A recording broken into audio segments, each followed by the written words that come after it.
बाजार में ना घूमे बिना मास्क लगाए।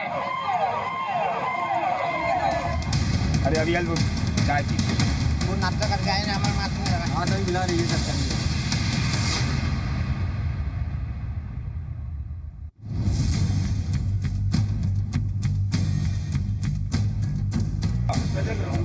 कोविड अनुरूप व्यवहारों का पालन करूंगा।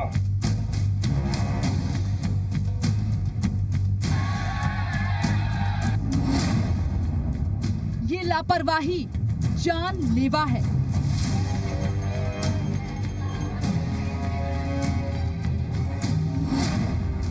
जान पर भारी, सिर्फ 1 मिनट की लापरवाही।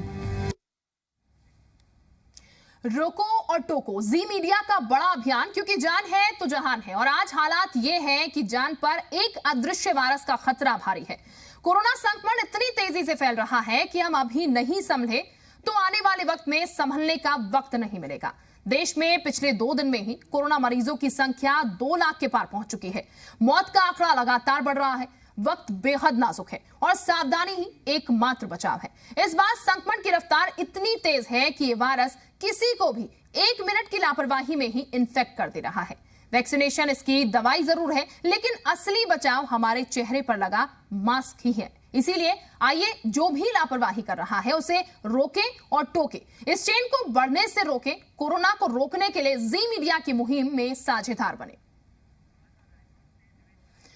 और इस वक्त हमारे साथ रायपुर से देवेश तिवारी हमारे साथ जुड़ चुके हैं। सीधे देवेश का ही रुख कर लेते हैं। देवेश, रोको टोको अभियान जी मीडिया लगातार चला रहा है और ऐसे में हम लोगों को रोक भी रहे हैं और टोक भी रहे हैं, और बेहद जरूरी है लोगों का भी इस मुहिम से जुड़ना, ताकि ये जो संक्रमण की चेन बढ़ रही है इसको ब्रेक किया जा सके।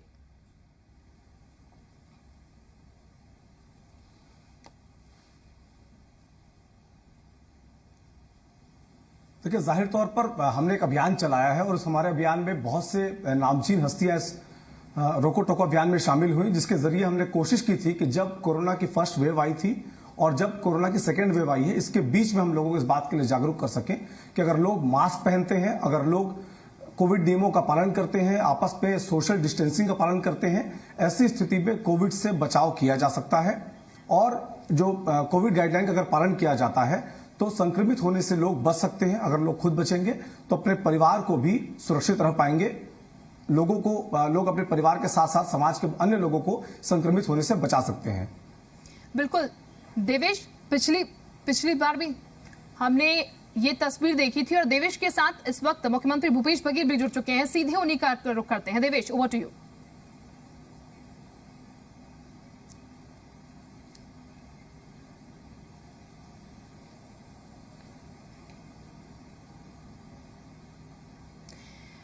और इस वक्त देवेश के हमारे साथ मुख्यमंत्री भूपेश बघेल जुड़ चुके हैं। हमारे रोको टोको अभियान की काफी सराहना उन्होंने पहले भी की थी। मुख्यमंत्री जी, हमारे रोको टोको विशेष अभियान में आपका बहुत बहुत स्वागत है।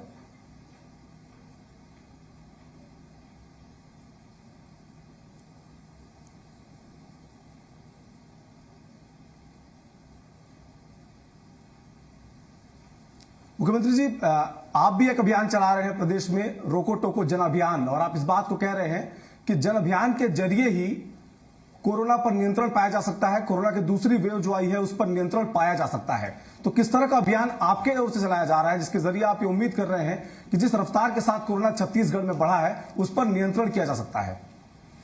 अभी जिस प्रकार से रोको टोकी की बात कर रहे हैं, कुछ दिन पहले ही इसकी हम लोगों ने शुरुआत की और उसमें सैकड़ों वॉलेंटियर जुड़े हैं और घर घर जाके ये कोरोना को रोकने के उपाय भी बताए जा रहे हैं। और जो लोग कोरोना के रोकने के जो उपाय हैं उसका पालन नहीं कर रहे हैं, उसको रोकने का काम भी चलाया जा रहा है। एक सही अभियान है, क्योंकि अभी तक के जो दवाइयाँ चल रही है और जो वैक्सीनेशन चल रहा है उसके बावजूद भी बड़ी संख्या में लोग संक्रमित हो रहे हैं। तो इस बचाव के उपाय ही सबसे महत्वपूर्ण है, जिसमें इसका पालन करना कि हाथ बार बार धोना है, सैनिटाइज करना है, मास्क लगाना है, दूरी बना के रखना है, फिजिकल डिस्टेंसिंग करना है। तो ये सब चीजें बहुत आवश्यक है।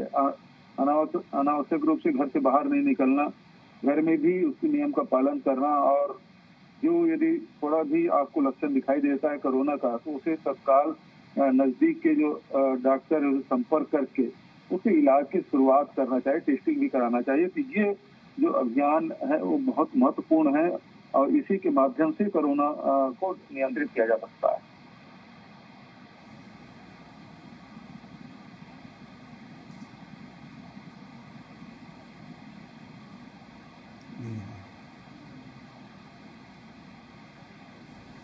मुख्यमंत्री जी, इस वक्त की जो परिस्थितियां हैं उनको देखकर लोग डर रहे हैं।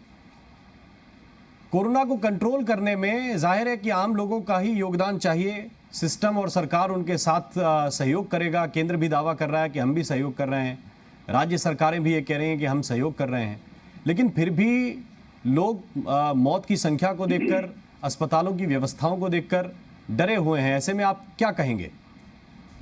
देखिए, ये जब प्रथम जब लहर आया था उसके बाद नियंत्रित हो गया था तो लोग थोड़ा सा निश्चिंत हो गए थे, और उसके बाद जैसे ही वैक्सीन आया तो लोग और उसमें फिर कहा कि आपको वैक्सीन आ गया है, तो उसके बाद निश्चिंत होके घूमना फिरना, यात्राएं करना, परिवार के साथ बाहर जाना, इस प्रकार से गतिविधियां हुई। और जब जो दूसरी लहर जब आई तो वो अनियंत्रित के स्थिति में है, और दूसरी जो लहर है उसके जो लक्षण है पहले लहर की अपेक्षा कहीं अलग दिखाई दे रहा है। पहले तो बुखार है, सर्दी खांसी है, सर दर्द है, सांस लेने में तकलीफ तक की सीमित थी, लेकिन अब जो आया है वो अचानक इसमें लूज मोशन भी हो गया है, और अचानक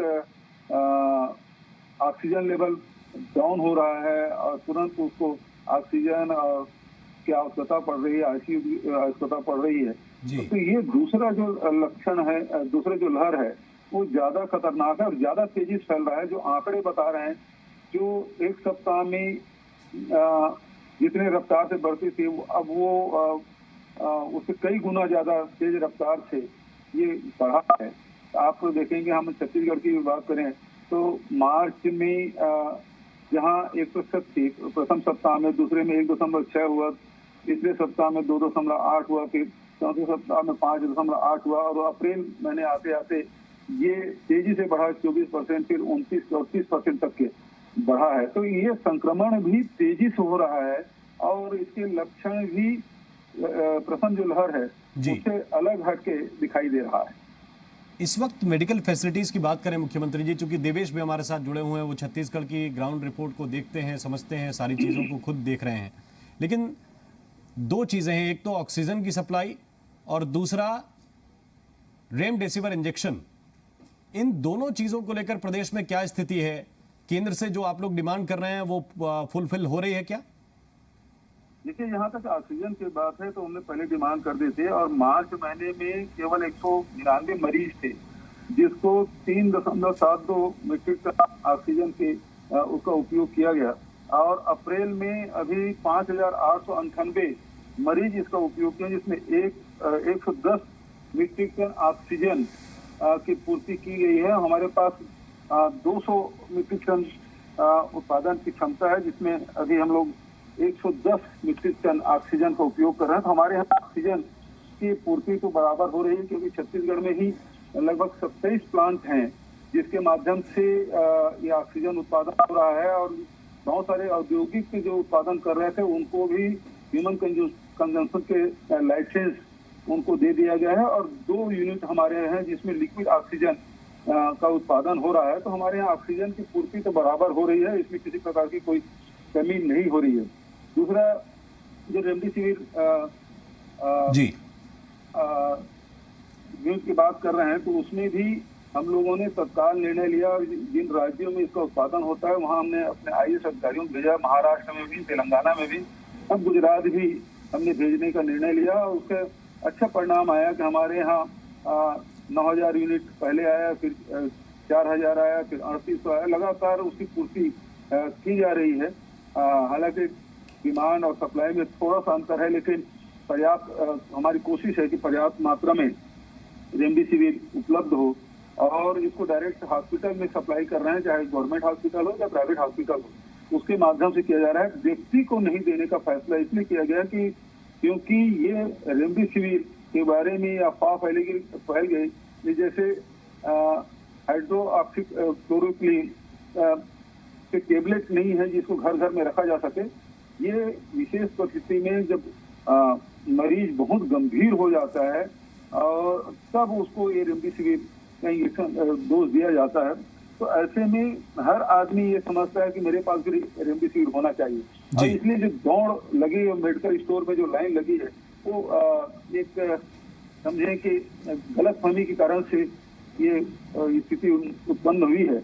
इसे दूर करने की भी कोशिश हो रही है, मीडिया के माध्यम से भी अपील किया जा रहा है। जो एक्सपर्ट हैं, डॉक्टर हैं, उनके भी माध्यम से लोगों को जन जागरण करने की कोशिश की जा रही है कि रेमडेसिविर हर व्यक्ति को नहीं लगता। ये बहुत गंभीर जब स्थिति हो जाती है, जब आईसीयू में पहुंच जाता है, तब वो रेमडेसिविर की आवश्यकता होती है, अन्यथा इसकी आवश्यकता नहीं होती।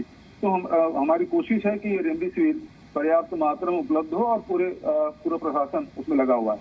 ये सवाल भूपेश जी आपसे इसलिए मैंने पूछा क्योंकि आपकी पार्टी के बड़े नेता, आपके पूर्व राष्ट्रीय अध्यक्ष राहुल गांधी जी रोज ट्वीट कर रहे हैं और ट्वीट में लिख रहे हैं कि ना ऑक्सीजन है, ना दवाइयां हैं, ना वैक्सीन है, जबकि टीका उत्सव मनाया जा रहा है।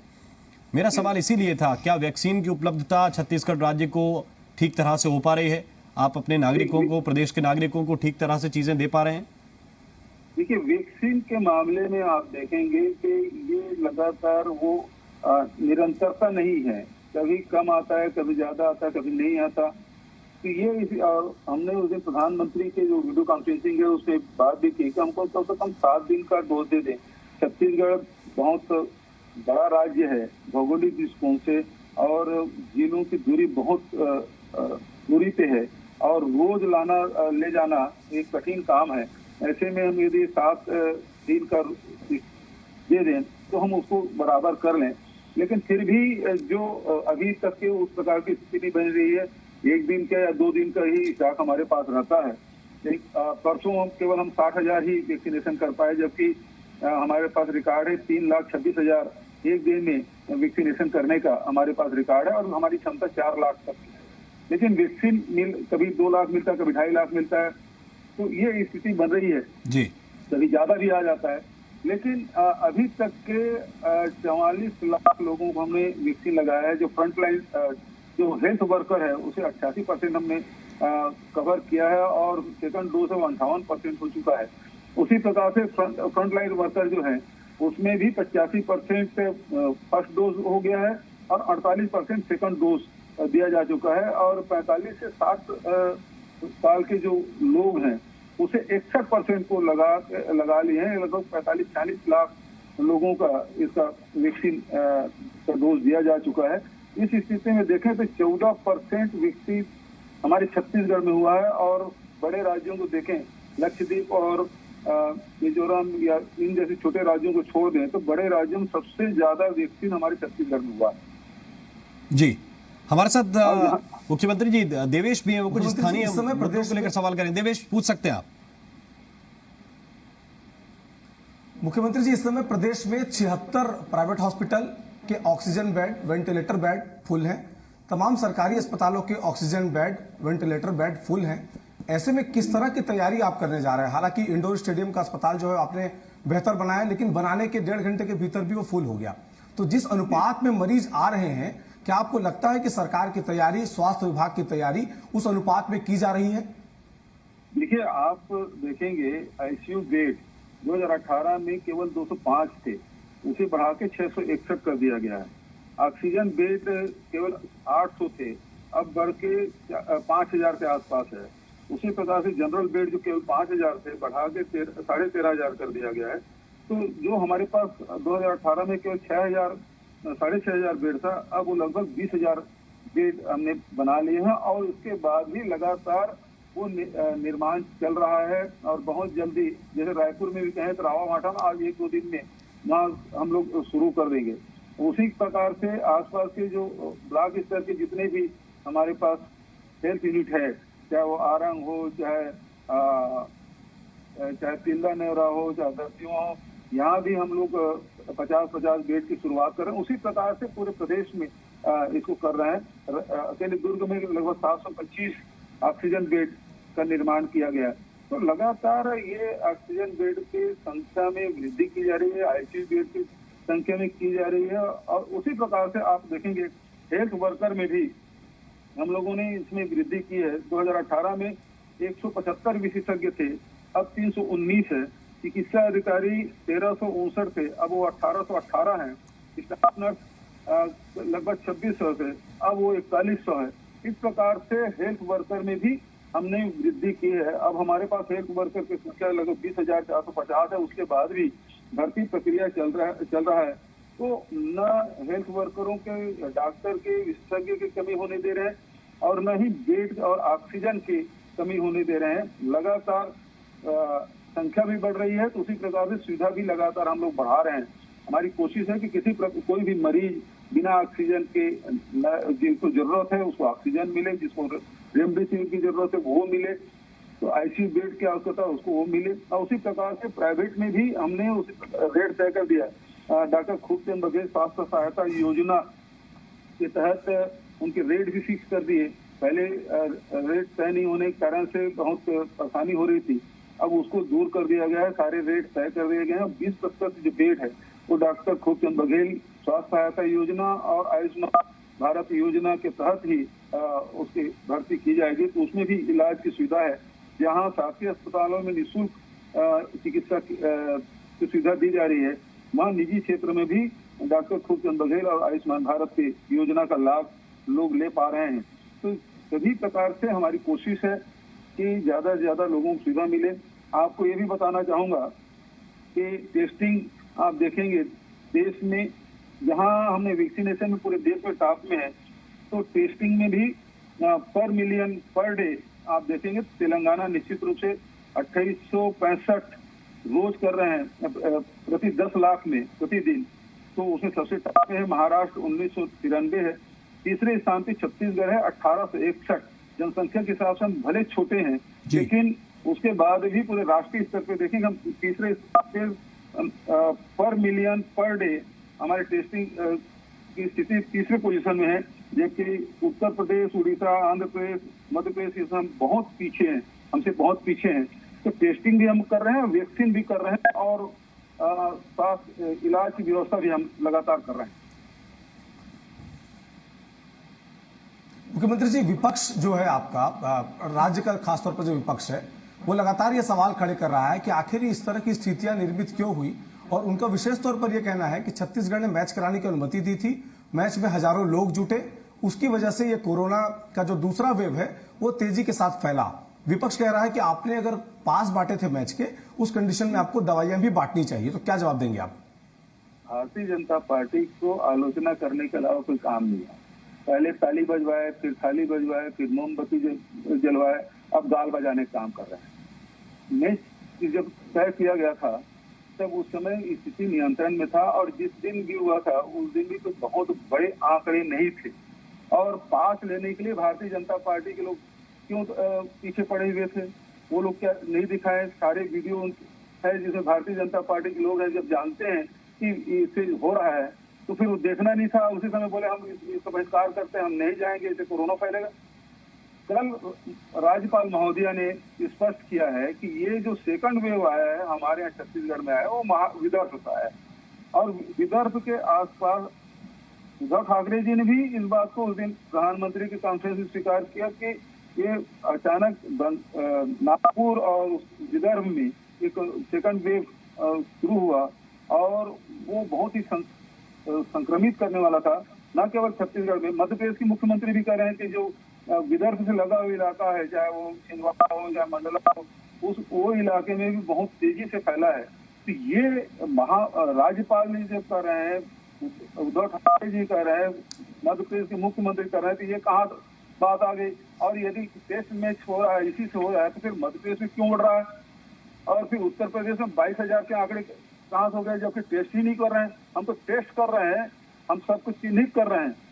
उसके बाद हमारे यहाँ स्थिति ये है कि मृत्यु दर 1.09% है, जबकि यही मृत्यु दर मध्य प्रदेश में हमसे अधिक है, जबकि टेस्टिंग में बहुत कम है, हमसे बहुत पीछे।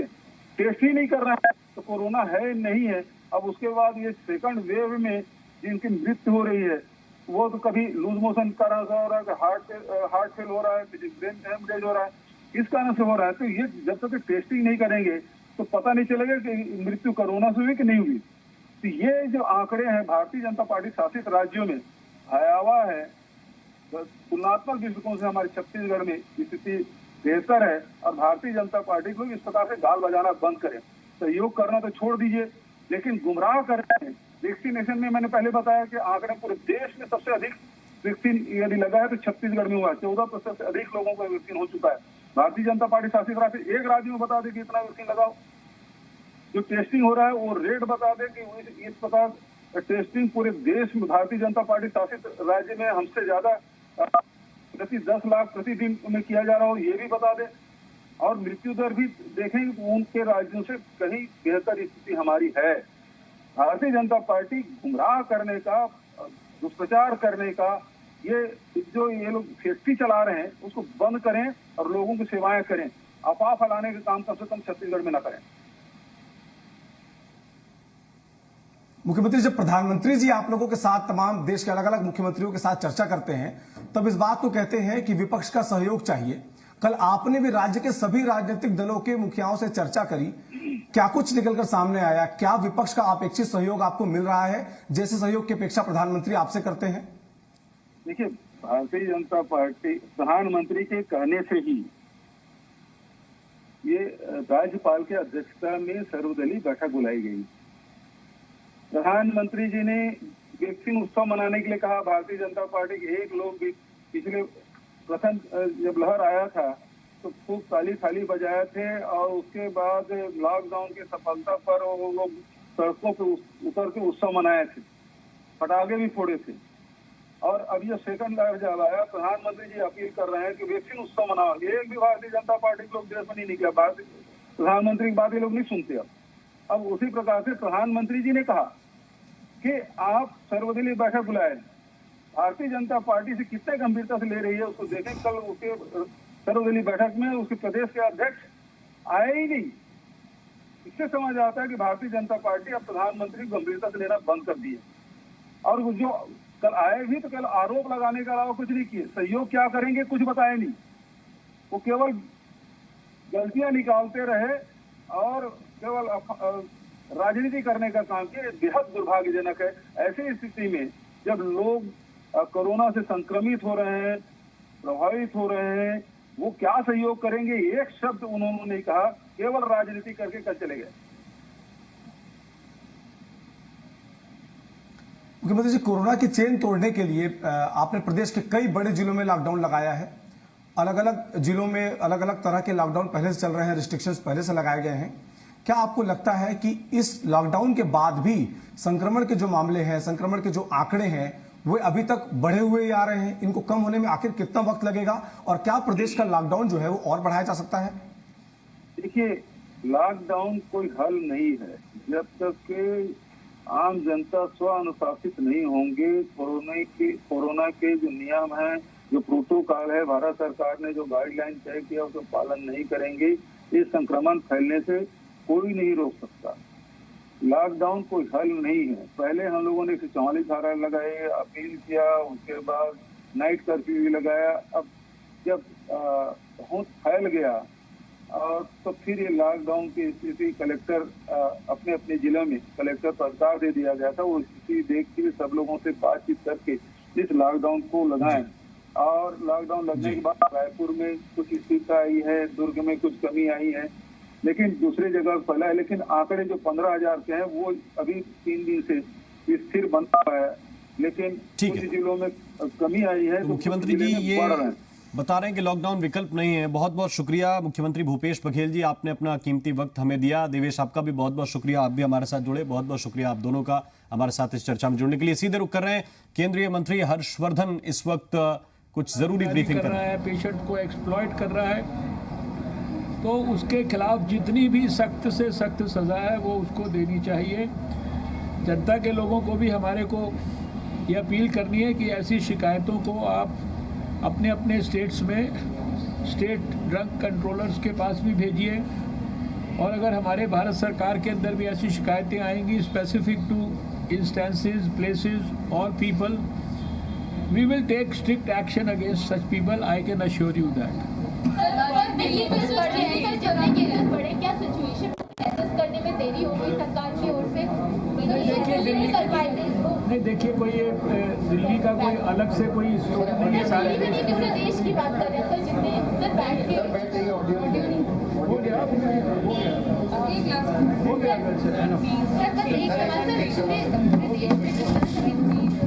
बेकाबू कोरोना को काबू करने के लिए केंद्र और राज्य सरकारें धीरे धीरे सख्ती बरतना शुरू कर चुकी हैं। कोरोना को कंट्रोल करने के लिए सरकार सख्त कदम उठा रही है। यूपी में अस्पतालों की मनमानी पर योगी सरकार भी एक्शन में है।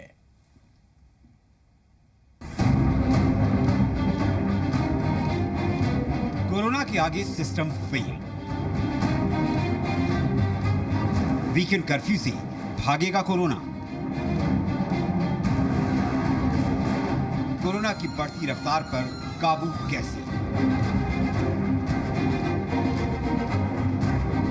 कोरोना संक्रमण अब इतना भयावह हो चुका है कि उसके संक्रमण से कोई बच नहीं पा रहा है। उसकी चपेट में मुख्यमंत्री, मंत्री और राजनेता भी आ चुके हैं।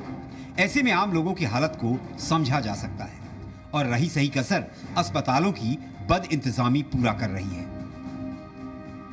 यूपी के अस्पतालों की मनमानी पर योगी सरकार एक्शन में है और कोविड मरीजों को एडमिट न करने वाले अस्पतालों के खिलाफ महामारी एक्ट के तहत एफआईआर दर्ज करने के निर्देश दिए गए हैं। कोविड-19 पर प्रभावी नियंत्रण के लिए मुख्यमंत्री योगी आदित्यनाथ ने दिशा निर्देश जारी किए हैं। यूपी के 10 जिलों में रात 8 बजे से सुबह 7 बजे तक कोरोना कर्फ्यू लगाया गया है। साथ ही लोगों को मास्क और सैनिटाइजेशन के महत्व को समझाने के निर्देश दिए गए हैं। लखनऊ, प्रयागराज समेत 10 जिलों में 2000 से ज्यादा कोरोना के एक्टिव केस हैं। केंद्रीय मंत्री नितिन गडकरी ने कोरोना महासंकट को लेकर लोगों को चेताया है और कहा है कि अगले 15 दिनों या महीने भर में संकट कितना गंभीर होगा ये कोई नहीं जानता।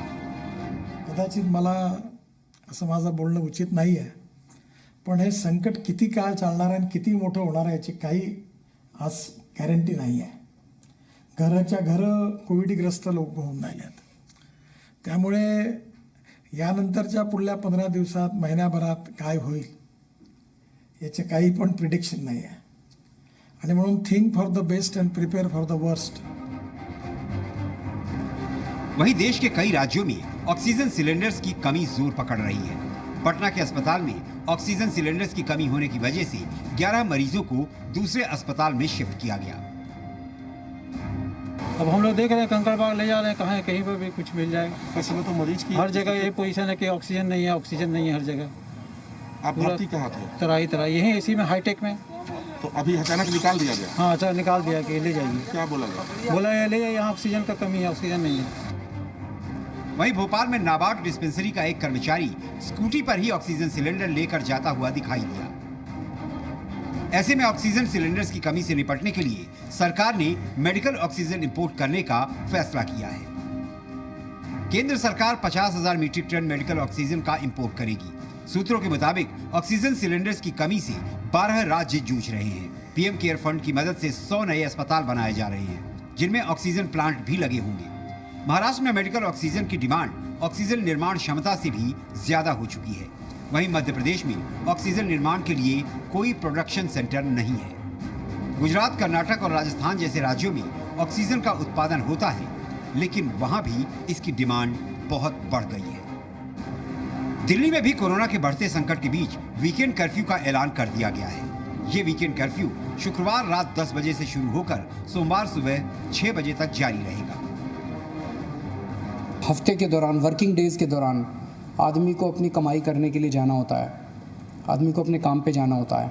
लेकिन वीकेंड में अक्सर जो लोग निकलते हैं वो अपने एंटरटेनमेंट के लिए या दूसरी एक्टिविटीज़ के लिए निकलते हैं, जो कि कर्टेल की जा सकती है, जो कि जिसके ऊपर अंकुश लगाया जा सकता है। उससे बहुत ज़्यादा लोगों को दिक्कत नहीं होनी चाहिए। दिल्ली में अगले आदेश तक shopping mall, spa, gym, auditorium, assembly hall, entertainment park बंद रहेंगे। रेस्टोरेंट में बैठकर खाने की पाबंदी होगी। मल्टीप्लेक्स 30% सीटिंग क्षमता के साथ खोले जाएंगे। एक म्यूनिसिपल जोन में रोज एक साप्ताहिक बाजार खोलने की इजाजत होगी। वहीं 18 अप्रैल को होने वाली नीट की परीक्षा को स्थगित कर दिया गया है।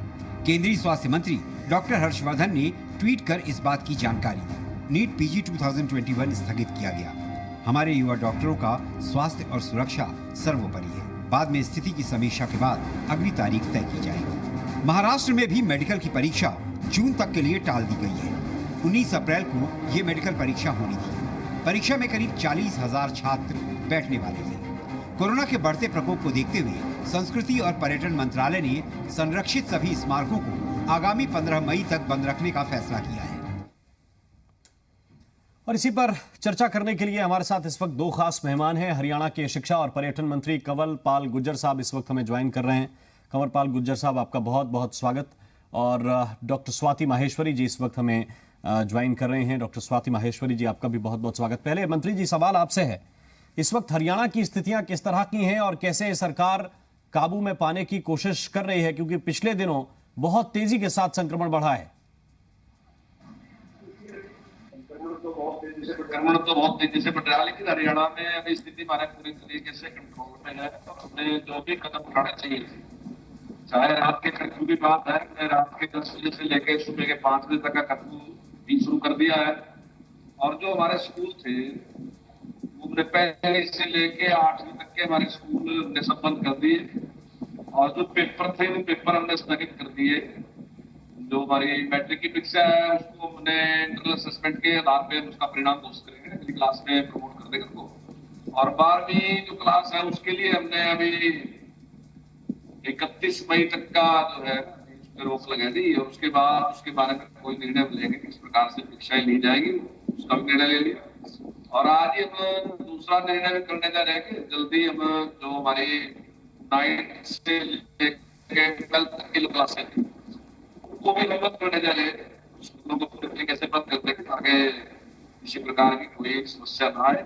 और अभी तक जो स्थिति है हरियाणा की, बिल्कुल कंट्रोल में है। ना ही कहीं ऑक्सीजन की प्रॉब्लम है, ना ही कहीं अभी तक बेड की प्रॉब्लम है। हमने पहले से भी बहुत अच्छा इंतजाम था, उनकी बात में जारी कर जी।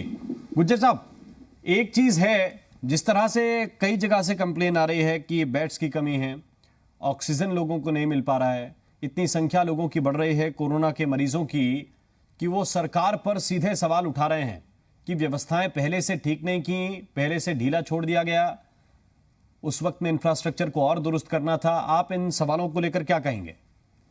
नहीं, अभी इस प्रकार की कोई स्थिति हरियाणा में नहीं है कि बेड की बहुत कोई कमी हो। निश्चित तौर से हालांकि हमारी तैयारी बहुत अच्छी थी पहले, लेकिन अब की बार इस प्रकार से अचानक काफी संख्या बढ़ी इसकी, तो थोड़ा सा तो है, लेकिन अभी तक कोई बेड की प्रॉब्लम भी हमें कहीं नहीं आई अभी तक।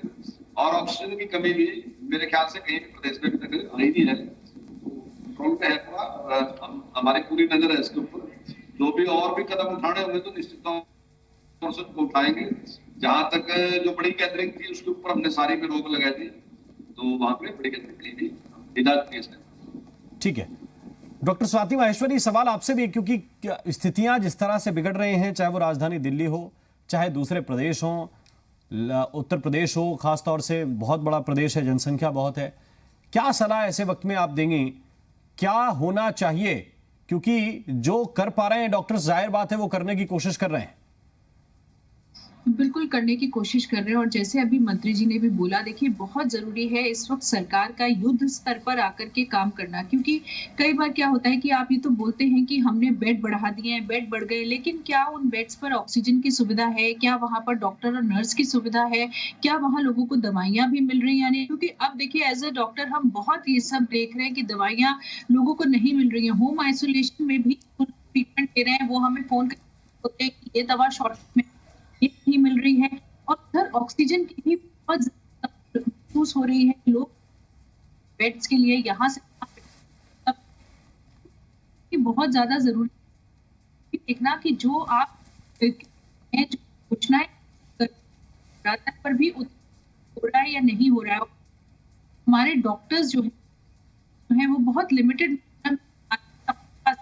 उनमें भी आप धीरे धीरे वातावरण देखेंगे। जब आप 24 घंटे लगातार 24/7 काम कर रहे हैं और आप लोगों को ट्रीट कर रहे हैं, तो उनमें भी एक बहुत जबरदस्त थकान, और आपने देखा कि हम भी संक्रमित हुए हैं, तो उनके लिए भी सरकार क्या कर रही है, तरह से उनको जो है क्वारंटीन में भेजा जाएगा, क्या रिलैक्सेशन भी उनको दिया जा रहा है, अपनी जो ड्यूटीज वो कर रहे हैं उसके बीच में, इन सब चीजों की तरफ भी देखना बहुत ज्यादा जरूरी होगा। और वही टेस्टिंग भी एक ऐसी चीज है जिसकी तरफ बहुत तेजी से निगाह करने की जरूरत है, क्योंकि देखिए कोई भी नहीं चाहता कि हम लॉकडाउन की तरफ जाएं, ना लोग चाहते हैं ना सरकार चाहती है कि हम लॉकडाउन की तरफ जाएं। लेकिन हम लॉकडाउन की तरफ कब जाएंगे? हम तभी जाएंगे जब हमारे हेल्थ केयर सिस्टम्स जो है इतने ज्यादा ओवरलोडेड हो जाएंगे कि हमारा मृत्यु दर जो है नहीं बढ़ना चाहिए और वो तेजी से बढ़ना शुरू हो जाएगा। तो इन सब चीजों को प्रोटेक्ट करने के लिए, लॉकडाउन की स्थिति में ना जाने के लिए एक तरफ लोगों की जन भागीदारी की जरूरत है कि वो अब बाहर ना निकले, ये मानकर चले कि लॉकडाउन लग गया है, मास्क पहने, सोशल डिस्टेंसिंग का ध्यान रखें, गैदर नहीं हो, कहीं भी क्राउडेड एरियाज में गैदर ना हो, ये बहुत ज्यादा जरूरी है। और खास तौर से सरकार को देखना होगा कि जहां जहां भी एसी चलता है, क्लोज स्पेसेस हैं, जैसे हमारे सिनेमा हॉल्स हैं, हमारे मॉल, इन जगह से ज्यादा सुपर स्प्रेडिंग देखी गई है। खुले हुए वातावरण से ज्यादा हमने क्लोज स्पेसेस से सुपर स्प्रेडिंग देखी है। तो इनकी तरफ भी सरकार का ध्यान जाना चाहिए कि कैसे हम यहाँ पर कर्टेल कर सकते हैं लोगों का, लोग यहाँ पर क्राउडिंग ना करें, यहाँ से संक्रमण ना फैले। और वही देखिए सरकार को टेस्टिंग अब बढ़ानी बहुत ज्यादा जरूरी है, क्योंकि अगर हम एक व्यक्ति को जिसको कोरोना हुआ है उसकी अगर हम कॉन्टैक्ट ट्रेसिंग कर ले, अगर हम ये पता लगा ले कि कितने और लोगों को उसने संक्रमित किया और उनको आइसोलेट कर ले, तभी हम ये चेन ऑफ ट्रांसमिशन तोड़ पाएंगे। अगर व्यक्ति को कोरोना है और वो घूम रहा है, उसे पता ही नहीं है, या उसको हल्के जो लक्षण है लेकिन उसे टेस्टिंग नहीं हो पा रही है, उसका पता ही नहीं चल पा रहा है, वो कराना चाहता है लेकिन करा नहीं पा रहा है, तो ऐसी स्थिति में वो कई सारे और लोगों को ये संक्रमण फैलाएगा। और ऐसी स्थिति में हमारे लिए जिस तरह से अब हम देख रहे हैं कि एक विकराल रूप बनकर सामने आया है। अगर आप पिछले साल देखें तो हमें जो है लगभग 20,000 से 1 लाख पहुंचने में 75 दिन लगे थे, लेकिन इस बार हमें केवल 25 दिन लगे, यानी कि 3 गुना ज्यादा स्पीड से इस वक्त ये वायरस भाग रहा है। और अगर हमने भी अपनी स्पीड उसकी स्पीड से ज्यादा नहीं करी, अगर हम पीछे रह गए तो फिर कैसे इस वायरस को हराएंगे? चर्चा लगातार इसी बात को लेकर कर रहे हैं और जी मीडिया लगातार रोको टोको अभियान भी चलाता रहा। यह अभियान वो है जब हमारे संवाददाता सड़क पर खड़े हुए किसी भी व्यक्ति को इस बात पर टोक देते हैं कि आपने मास्क क्यों नहीं लगाया, और अगर लगाया है तो ठीक तरह से क्यों नहीं लगाया। इस बात को लेकर पिछले कई महीनों से हम लगातार ये मुहिम चला रहे हैं। ये मुहिम आगे भी जारी रहेगी और जिम्मेदारी के साथ जारी रहेगी। हमारे साथ डॉक्टर स्वाति माहेश्वरी लगातार बनी हुई हैं, उनकी तरफ एक बार फिर से रुख करते हैं। डॉक्टर स्वाति, आप बता रही थी कि खतरा बहुत बड़ा है, एक तरफ लोगों की जान बचाना है, दूसरी तरफ डॉक्टर्स की सेहत का भी ख्याल रखना है, लेकिन ऑलरेडी सिस्टम हो गया है ओवरबर्डन। जितनी हमारी क्षमता है उससे कहीं ज्यादा मरीज आ रहे हैं, चाहे लखनऊ हो चाहे भोपाल हो, हर जगह ये कहा जा रहा है कि बेड नहीं मिल रहे लोगों को। लोग सिफारिशें लगवा रहे हैं बड़े बड़े डॉक्टर्स से, नेताओं से, लेकिन अधिकारियों से, लेकिन उन्हें नहीं मिल रही हैं सुविधाएं जैसी वो चाह रहे हैं। यहां तक कि जज भी चिट्ठी लिख रहे हैं कि उनकी पत्नी को वो सुविधा नहीं दिला पा रहे हैं।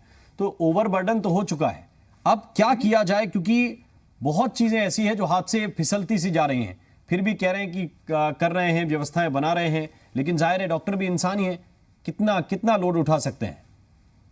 बिल्कुल ठीक कहा आपने। देखिए कि ओवरबर्डन तो हम ऑलरेडी हो चुके हैं, क्योंकि जिस तरह की तस्वीरें आप चैनल पर दिखा रहे हैं और जिस तरह के हम एज अ डॉक्टर्स एक्सपीरियंस देख रहे हैं, लोगों की तकलीफें देख रहे हैं, हम समझ रहे हैं कि बिल्कुल बेड्स की किल्लत हो चुकी है, ऑक्सीजन नहीं मिल रही है, दवाइयां नहीं मिल रही है। देखिए सरकार को इस वक्त बहुत ज्यादा युद्ध स्तर पर आने की जरूरत होगी, क्योंकि आपने न्यूयॉर्क में, यूरोप में सब जगह देखा कि वहां पर सेंट्रल पार्क्स हों, चाहे स्टेडियम्स हों, होटल्स हों, सबको कन्वर्ट करने की जरूरत पड़ी थी। और ये ऐसे देश हैं जिनके यहाँ ऑलरेडी बहुत सक्षम है सारा हेल्थ केयर सिस्टम, तो वहां भी उनको ये सब कदम उठाने पड़े थे। और हम भारत में हैं, और खास तौर से टियर 2 टियर 3 सिटीज या रूरल एरिया की अगर आप बात करेंगे तो वहां तो सुविधाएं और भी बिल्कुल भी नहीं है। वहां से आप देखते हैं कि लोग किस तरह से शहर की तरफ ही भागते हुए आते हैं। तो सरकार को बहुत ज्यादा जरूरत होगी कि ध्यान दे कि कैसे हम ये मेकशिफ्ट हॉस्पिटल्स जो हैं, टेम्पररी हॉस्पिटल्स जो हैं, इस तरह की फैसिलिटीज जो है हम क्रिएट करें जहां हम ऑक्सीजन सप्लाई लोगों को दे सके। एम्बुलेंसेस सर्विसेज हमारी कैसी है, क्या वो लोगों को वहां से गांव से शहर लाने के लिए हमारे पास है या नहीं है, क्योंकि अब लोग रास्ते में दम तोड़ रहे हैं। तो अब जो है हमें बिल्कुल भी नहीं लगता कि हमें इंतजार 1 मिनट का भी करना चाहिए। देखिए शुरुआत में जब आंकड़े धीरे धीरे बढ़ने शुरू हो गए थे और छाल मार रहे थे, तभी सरकारों को एक्टिव होना चाहिए था, एक्शन में आना चाहिए था।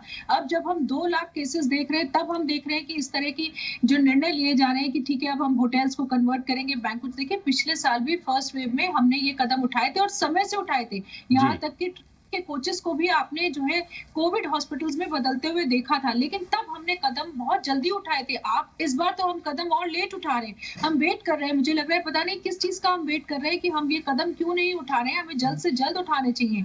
और वही देखिए जिस तरह के अब हमें ये भी कोशिश करनी है सरकार को कि जहां जहां भी इस तरह के आयोजन हैं, जहां बहुत सारे लोग इकट्ठे हो रहे हैं, चाहे वो पॉलिटिकल हो, चाहे रिलीजियस हो, चाहे वो लोगों के अपने पर्सनल हो, चाहे किसी ऑर्गेनाइजेशन की हो, उन सब पर भी रोक लगाने की बहुत ज्यादा जरूरत है। क्योंकि वायरस ये तो बिल्कुल भी नहीं देखने वाला है कि ये जमावड़ा किस वजह से लगा है।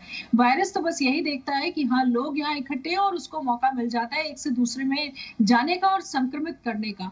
तो इसलिए बहुत ज्यादा जरूरी है कि सरकार इस वक्त अपना जो रोल है उसको बहुत ज्यादा बखूबी से निभाए और वही लोग भी अपनी जो जन भागीदारी है उसको समझे। जैसा कि आपने अभी भी कहा कि सर्वे में साफ तौर से दिखता है कि लोग मास्क झूलता हुआ पहनते हैं, नाक तो पूरी खुली हुई है, केवल आपने मुंह पे लगाया हुआ है या आपके गले में आपका मास्क झूल रहा है, तो इससे बिल्कुल भी आपको कोई सुरक्षा नहीं मिलने वाली। और देखिए ये बात स्पष्ट है कि मास्क अगर आप लगाते हैं और आपका सामने वाला भी लगाता है तो आपको 95% तक मास्क कोरोना से संक्रमण से बचाता है। तो एक इतना आसान सरल तरीका है। और यहाँ तक आपको बोला गया है कि आप अपना अंगोछा, अपना दुपट्टा, अपना कोई भी कपड़ा, रुमाल, किसी भी चीज का इस्तेमाल कर सकते हैं। तो ना आपके इसमें बहुत पैसे लगने वाले हैं, ना आपके लिए बहुत ज्यादा कष्टकारी है, आसानी से किया जाता है। और अगर हम थोड़ा सा भी इस चीज की तरफ ध्यान दें कि हमें मास्क लगाना है, हाइजीन का ध्यान रखना और हमें भीड़ में नहीं जाना है, तो मुझे लगता है कि हम जल्दी से जल्दी इस संक्रमण को रोक पाएंगे। वरना जिस तरह से अभी आप देख रहे हैं कि नंबर्स 1 लाख से 2 लाख और कहां जाके ये कहानी रुकने वाली है ये अभी किसी को नहीं मालूम। सीधे रुक कर रहे हैं इस वक्त प्रभुराम चौधरी साहब हमें ज्वाइन कर रहे हैं। आप स्वास्थ्य मंत्री हैं मध्य प्रदेश के। प्रभुराम चौधरी जी बहुत बहुत स्वागत है आपका। और पहला सवाल यही कि मध्य प्रदेश में जिस तरह के हालात हैं, खासतौर से राजधानी भोपाल में, इंदौर में, इस वक्त आप क्या बता सकते हैं? कुछ राहत की खबर है या फिर माने कि सब भगवान भरोसे है?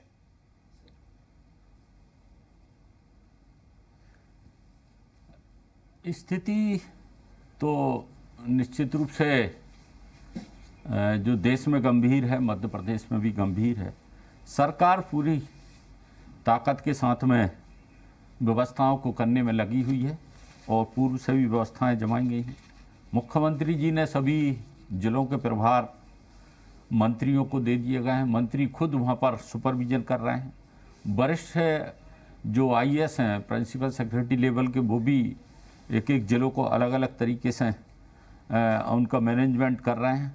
हम लोग पूरी व्यवस्थाएं जमाने में लगे हैं कि बेड की कमी ना पड़े, किसी तरीके से ऑक्सीजन की पूरी आपूर्ति हो, इंजेक्शन की जो आवश्यकता है उसको हम पूरा कर सकें। पूरी ताकत से सरकार काम कर रही है। मैं आम नागरिकों से यही करें कि सब लोग धैर्य बनाए रखें। ये जो संकट आया है ये अनएक्सपेक्टेड है। आज की जो अगर तस्वीर हम देखें तो मध्य प्रदेश में आज ही 11,045 टोटल केस पॉजिटिव आए हैं और अभी तक की डेट में 3,84,563 हुए हैं। और जो डेथ रिपोर्टेड हुए हैं कल की जो हैं हमारी 60, अभी तक 4,425 अभी हमारी डेथ हुई जी अभी तक। जो अब न्यू रिकवर्ड केस जो हमारे हैं आज कल की तारीख में 7,496 थे और अब तक हम लोग 3,20,955 लोगों को स्वस्थ करके भेज चुके हैं। लेकिन अभी भी मध्य प्रदेश के अंदर 59,183 केस हैं। हमारा जो रिकवरी रेट है वो 53% है और जो सैंपलिंग की कैपेसिटी भी लगातार हम लोग बढ़ा रहे हैं। कल की डेट में 51,755 सैंपल हम लोगों ने लिए थे, जिसमें से 49,900 के टेस्ट किए गए हैं। तो ये लगातार हमारी कोशिश की जा रही है, बेड भी बढ़ा रहे हैं। ये बात सही है कि इंदौर हमारा, भोपाल है, ग्वालियर है, जबलपुर है, छिंदवाड़ा में यहाँ केसों की संख्या जो बढ़ रही है, जितना हम लोगों ने एक्सेप्ट नहीं किया था। पूरे युद्ध स्तर पर पूरा शासन प्रशासन व्यवस्थाओं को करने में लगे हुए हैं। 24 घंटे रात और दिन हम लोग काम कर रहे हैं, जिससे इस प्रभुराम चौधरी जी जो संक्रमण को हम लोग रोक पाए। जी, एक ये प्रश्न जरूर लोग पूछ रहे हैं कि कोरोना कर्फ्यू लगाया गया, लेकिन प्रभावी उतना ज्यादा दिखता नहीं है। इसे लॉकडाउन कहने में या सख्ती से लॉकडाउन कराने में कोई समस्या है क्या? क्योंकि चेन जब तक टूटेगी नहीं, डॉक्टर्स कह रहे हैं, तब तक उनके ऊपर बोझ बढ़ता जाएगा और फिर यहाँ से फोन लगवाइए, वहां से फोन लगवाइए। आपके पास भी सैकड़ों फोन आते होंगे, आप भी सामाजिक व्यक्ति हैं कि मंत्री जी हमारी मदद कर दीजिए, लेकिन समस्या यह है कि प्राइवेट हॉस्पिटल्स में भी बेड फुल हो रहे हैं।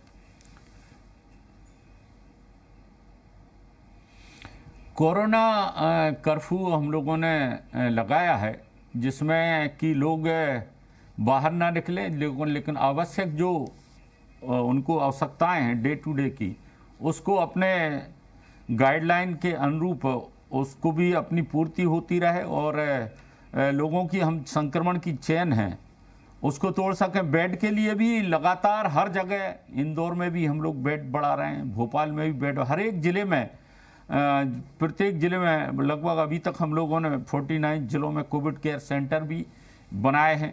ऑक्सीजन की सप्लाई भी लगातार बढ़ा रहे हैं और हम लोगों का तरफ से प्रयास है कि किसी प्रकार की कोई कमी ना आए और जो लोग संक्रमित होकर आ रहे हैं उनका प्रॉपर रूप से हम इलाज कर पाएँ, उनको अस्पतालों में रख पाएँ, उनको जो दवाई हैं उनको दे पाएँ। जो लोग होम आइसोलेशन में हैं उनको भी हमारे जो कोविड कमांड सेंटर से हमारे डॉक्टर्स जो हैं दिन में 2 बार उनसे बातचीत करते हैं और उनके घर पर होम आइसोलेशन वालों को मेडिसिन का किट भी उपलब्ध कराया जा रहा है। किसी को अगर आवश्यकता होती है तो डॉक्टर्स की टीम भी घर पर जा रही है। तो प्रयास युद्ध स्तर पर कर रहे हैं जिससे इस जो संक्रमण फैल रहा है इसको हम रोक पाएँ। ये जो नया स्ट्रेन है मंत्री जी, कहा जा रहा है कि 2 से 3 दिन में इतना ज़्यादा असर डाल देता है मरीज़ के शरीर पर कि उसे फिर आईसीयू की ज़रूरत पड़ती है, उसे कई बार वेंटिलेटर की भी आवश्यकता पड़ती है। और कहा यह भी जा रहा है कि आरटीपीसीआर की रिपोर्ट आने में 2 या 3 दिन का वक्त लग जा रहा है, लोगों की टेस्ट उनके हो नहीं पा रहे हैं। तो ये नहीं, कहीं कहीं थोड़ी बहुत अगर कहीं डिले हो रहा था उसको हम लोगों ने सुनिश्चित किया है कि सब जगह अपडेट किया है और के 24 घंटे के अंदर रिपोर्ट पहुंचे। केसों की संख्या इतनी एक्सपेक्टेड आ रही है, अनएक्सपेक्टेड आ रही है, जिसका कभी हम लोगों ने सोचा भी नहीं था। लेकिन पूरी व्यवस्थाएं हम लोग कर रहे हैं कि समय पर उनका टेस्ट किया जा सके और समय पर उनको अगर हॉस्पिटल की ज़रूरत है तो हॉस्पिटल में पहुंचाया जा सके, जिसको दवा की ज़रूरत है उसे दवा दे सकें, जिसे होम आइसोलेशन में रखकर उसके घर पर उसका ट्रीटमेंट हम लोग कर सकते हैं। वो भी हमारा पूरी तरीके से प्रयास है। पूरा शासन प्रशासन मुख्यमंत्री से लगाकर एक एक मंत्री एक एक जिले को वो स्वयं वहाँ बैठकर देख रहा है, जिससे कि हम एक जगह पर भरोसे में न बैठ सकें। स्वास्थ्य मंत्री जी, प्राथमिकता क्या है? क्योंकि बहुत से लोग कह रहे हैं कि सरकार का फोकस इस तरफ भी है कि मौत के आंकड़े छुपाए जाएं। बड़े बड़े न्यूज़पेपर्स कवर स्टोरी छाप रहे हैं, पहली स्टोरी छाप रहे हैं कि कुछ आंकड़े आप बताते हैं और जबकि शमशान घाट में चिताएं बहुत ज़्यादा जल रही हैं उसकी तुलना में।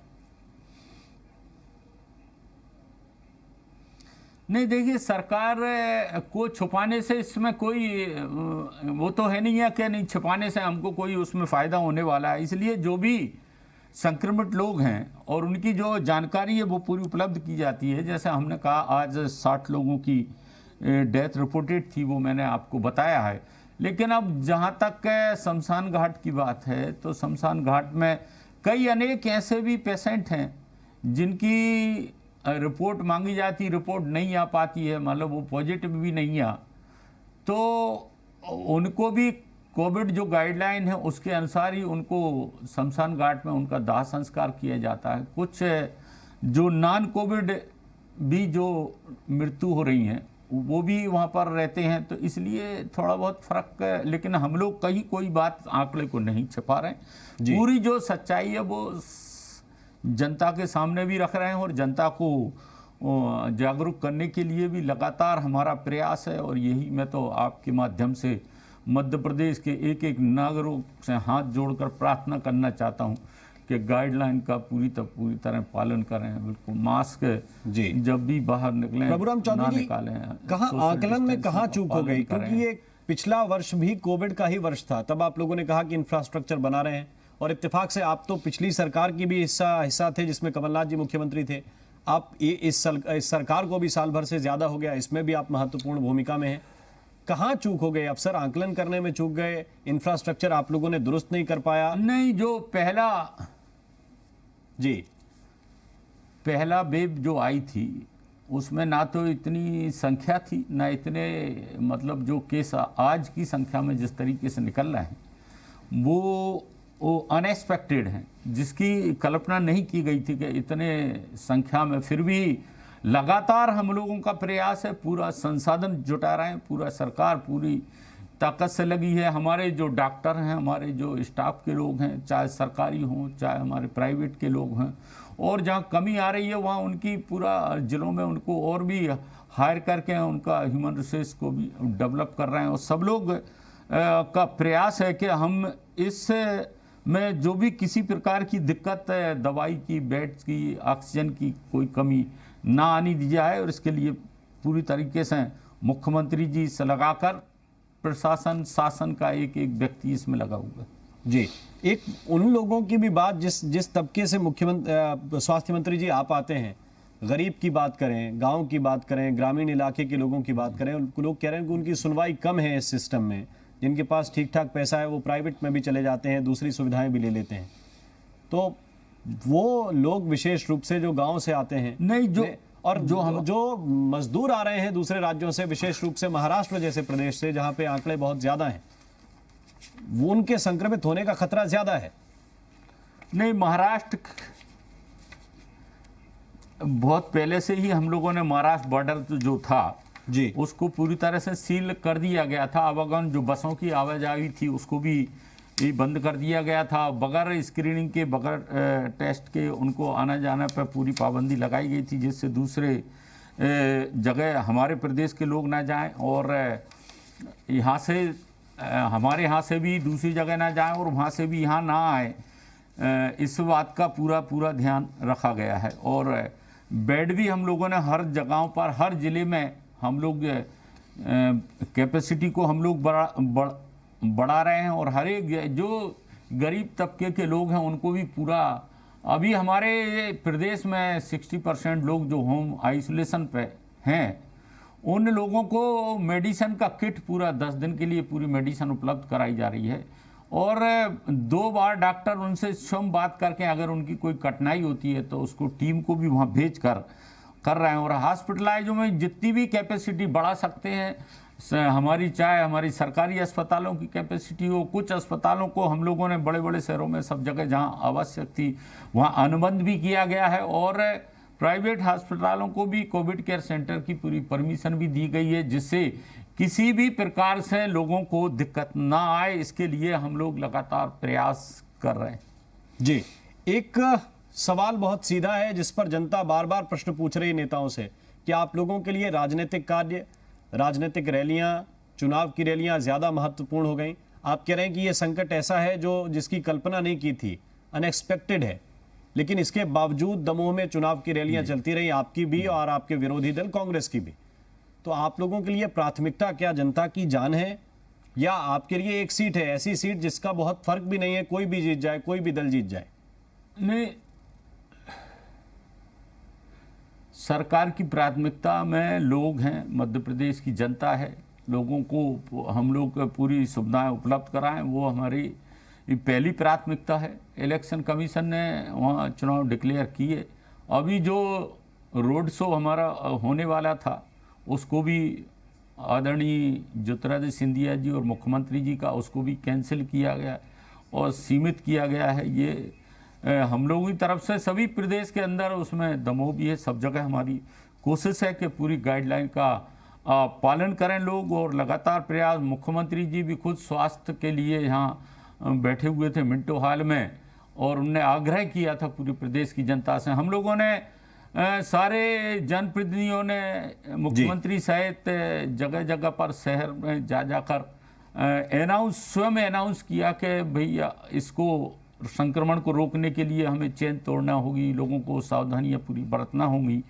और काफ़ी लोग ने इस बात को माना है, लेकिन जो लोग इस बात का मान नहीं रहे हैं तो उनसे भी सबसे मेरा अनुरोध है कि सब लोग इस गाइडलाइन का पालन करें। इसको सब लोग मिलकर जनप्रतिनिधि, हमारे धर्मगुरु, हमारे सभी आम नागरिक लोग हैं, पक्ष विपक्ष सारे लोगों को मिलकर इस लड़ाई को लड़ना है, जिससे हम लोगों को सुविधाएं उपलब्ध करा पाएं। जी, एक आखिरी प्रश्न स्वास्थ्य मंत्री जी आपसे, फिर हम पीजीआई चंडीगढ़ के डायरेक्टर साहब से कुछ और संवाद भी करेंगे, वो भी हमारे साथ जुड़ गए हैं।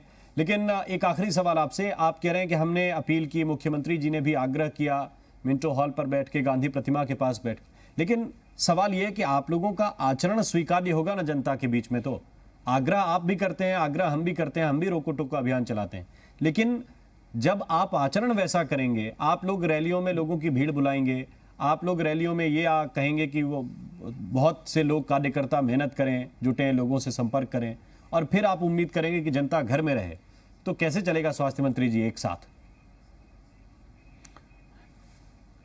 नहीं, सभी से मेरा अनुरोध है, चाहे राजनीतिक पार्टियों के लोग हों, चाहे सामाजिक संगठनों के लोग हैं, सभी को गाइडलाइन का पालन करना चाहिए, और निश्चित रूप से इस पर हम लोग जब पालन करेंगे उसी का जनता भी पालन करेगी, सबको इस बात का ध्यान रखना चाहिए। बहुत बहुत शुक्रिया, बहुत बहुत धन्यवाद स्वास्थ्य मंत्री मध्य प्रदेश प्रभुराम चौधरी साहब हमारे साथ जुड़ने के लिए। प्रोफेसर जगत राम जी हमारे साथ जुड़ गए हैं, आप डायरेक्टर हैं पीजीआई के। प्रोफेसर साहब, आपका बहुत बहुत स्वागत है। एक छोटा सा ब्रेक ले रहे हैं, ब्रेक के बाद आपसे इस संवाद को हम आगे बढ़ाएंगे।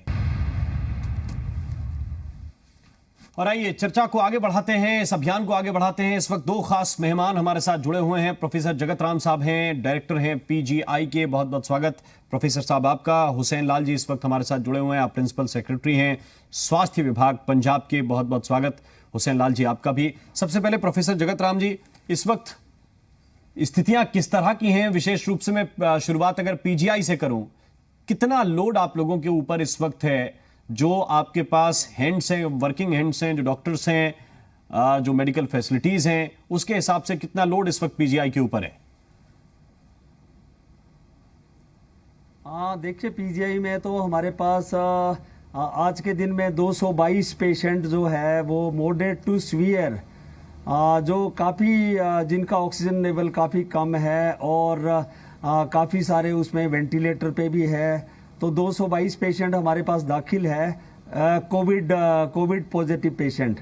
और हॉस्पिटल साइड में लगभग 1500 के करीब हमारे नॉन कोविड पेशेंट है, और 175 के करीब जो पेशेंट है नॉन कोविड वो वेंटिलेटर पे है, और इमरजेंसी हमारा बिल्कुल फुल है।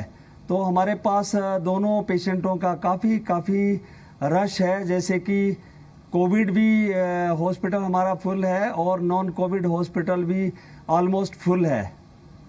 जी, अब इस फुल कैपेसिटी में आप चल रहे हैं, मरीज लगातार सर बढ़ रहे हैं, संक्रमण लगातार बढ़ रहे हैं, कितनी चुनौती आप मानते हैं डॉक्टर्स के सामने है? मैंने बिल्कुल एकदम, ये तो काफ़ी बड़ा चैलेंज है हमारे लिए, क्योंकि अगर हम लोग कोविड के लिए जगह खाली करते हैं तो जो नॉन कोविड पेशेंट है, जो कि हमारे रूटीन नहीं है, अभी तो हम लोग इमरजेंसी के जरिए दाखिल करते हैं पेशेंट्स को इमरजेंसी सेक्शन में, और सभी पेशेंट्स का दाखिले से पहले RT-PCR या जीन एक्सपर्ट करवाते हैं। अगर वो कोविड पॉजिटिव होता है तो हम कोविड हॉस्पिटल में उनको भेजते हैं, अगर कोविड नेगेटिव होता है तो नेहरू हॉस्पिटल या नॉन कोविड हॉस्पिटल में उनको दाखिल करते हैं। इस तरह से हमारा जो पॉजिटिविटी रेट भी है इमरजेंसी में, क्योंकि बहुत सारे रेफर्ड पेशेंट है नेबरिंग स्टेट से, पंजाब, हरियाणा, हिमाचल, जम्मू कश्मीर, उत्तर प्रदेश के पार्ट से, और उत्तराखंड के पार्ट से, और राजस्थान के कुछ पार्ट से भी हमारे पास काफ़ी पेशेंट आते हैं। तो ये मतलब मीन्स की हमारे पास पॉजिटिविटी भी इनकी काफ़ी ज़्यादा होती है, लगभग जैसे कि 3500 पेशेंट के करीब अभी हम लोगों ने टेस्ट किया है रिसेंटली, उसमें से पॉजिटिविटी रेट ऑलमोस्ट 14 to 15% के बीच में वेरी कर रहा है। जी, हुसैन लाल साहब के पास हम चलते हैं। हुसैन लाल जी, पंजाब की स्थितियां किस तरह की हैं? कैसे आप लोग कंट्रोल में चीज़ों को रख रहे हैं? लोग परेशान ना हो, इसको लेकर क्या ख्याल रखा जा रहा है? बहुत बहुत शुक्रिया आपका। पंजाब में जैसे आपने देखा है कि पिछले तकरीबन 1 महीने से केसेस बढ़ने शुरू हुए थे, और उसके चलते हमने पहले 11 डिस्ट्रिक्ट्स में रात का कर्फ्यू लगाया था, बट उसके बाद जब देखा कि सिचुएशन अभी उससे ज़्यादा और गंभीर हो रही है तो हमने पूरी स्टेट के सभी डिस्ट्रिक्ट्स में रात का कर्फ्यू 9 बजे से सुबह 5 बजे का लगा दिया था। तो इसके चलते हमने और क्या किया कि जो सैम्पलिंग थी उसको पहले 20,000 के आसपास चल रहे थे, उसको बढ़ा के हमने 40,000 से ज़्यादा सैम्पलिंग कर दी every day. So that was one. उसके बाद जितने स्कूल कॉलेजेस थे वो बंद कर दिए थे, आंगनवाड़ी सेंटर्स बंद कर दिए थे, और उसके बाद हमें जीनोम सीक्वेंसिंग के जरिए पता चला कि हमारे तकरीबन 80% जो सैंपल्स थे उनमें यूके वेरिएंट पाया गया। तो ये वेरिएंट जो है, जैसे एक्सपर्ट्स मानते हैं कि ये काफ़ी ज़्यादा जल्दी बढ़ता है, तो और सेकेंडली यंगर पॉपुलेशन को ज़्यादा इफेक्ट करता है, तो उसको जो स्कूल कॉलेजेस बंद किए उससे हमें लगा कि शायद इसका थोड़ा सा कंट्रोल हो जाएगा। लेकिन नंबर अभी भी बढ़ रहे हैं, लेकिन जो सैम्पलिंग है उसको बढ़ाने से ही हम इसको कंट्रोल कर सकते हैं। और जितने कोविड के प्रोटोकॉल्स हैं उनको फॉलो करना वही ज़रूरी होगा। और उसके साथ साथ जितनी एज एलिजिबल पॉपुलेशन है 45 प्लस, उन सबको जितनी जल्दी हम वैक्सीनेट कर सकें उसके लिए हम कोशिश कर रहे हैं। हमारी तकरीबन 70 लाख के आसपास पॉपुलेशन बनती है जो 45 प्लस एज ग्रुप में है, और हम उसमें से 22 लाख के आसपास जो है हमारे ओवरऑल फर्स्ट डोज उनको मिल चुकी है।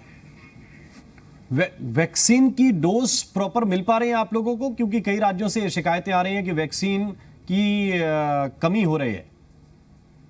वैक्सीन की सप्लाई हमें रेगुलरली मिल रही है। सिर्फ इतना होता है कि 3-4 दिन की सप्लाईज हमारे पास हो जाती है, तो फिर उसके बाद गवर्नमेंट ऑफ इंडिया हमें और सप्लाईज दे देती है। जैसे आज भी हमें 2 लाख डोजेस की सप्लाई मिली है, तो हमें अश्योर किया गया कि आपको फिर कल या परसों और सप्लाईज मिल जाएंगी।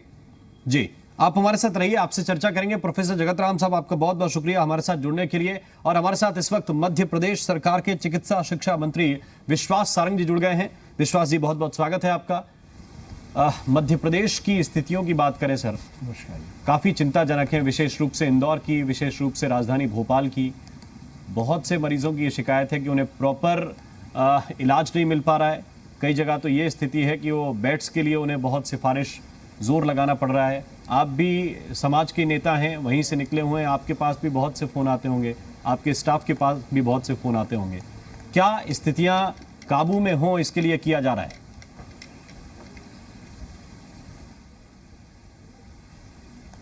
देखिए, सही मायने में तो ये संक्रमण पूरी दुनिया में बहुत तेज़ी से फैला है। हिंदुस्तान के बाकी राज्यों में भी संकट बहुत तेज है और बहुत चुनौती का समय है।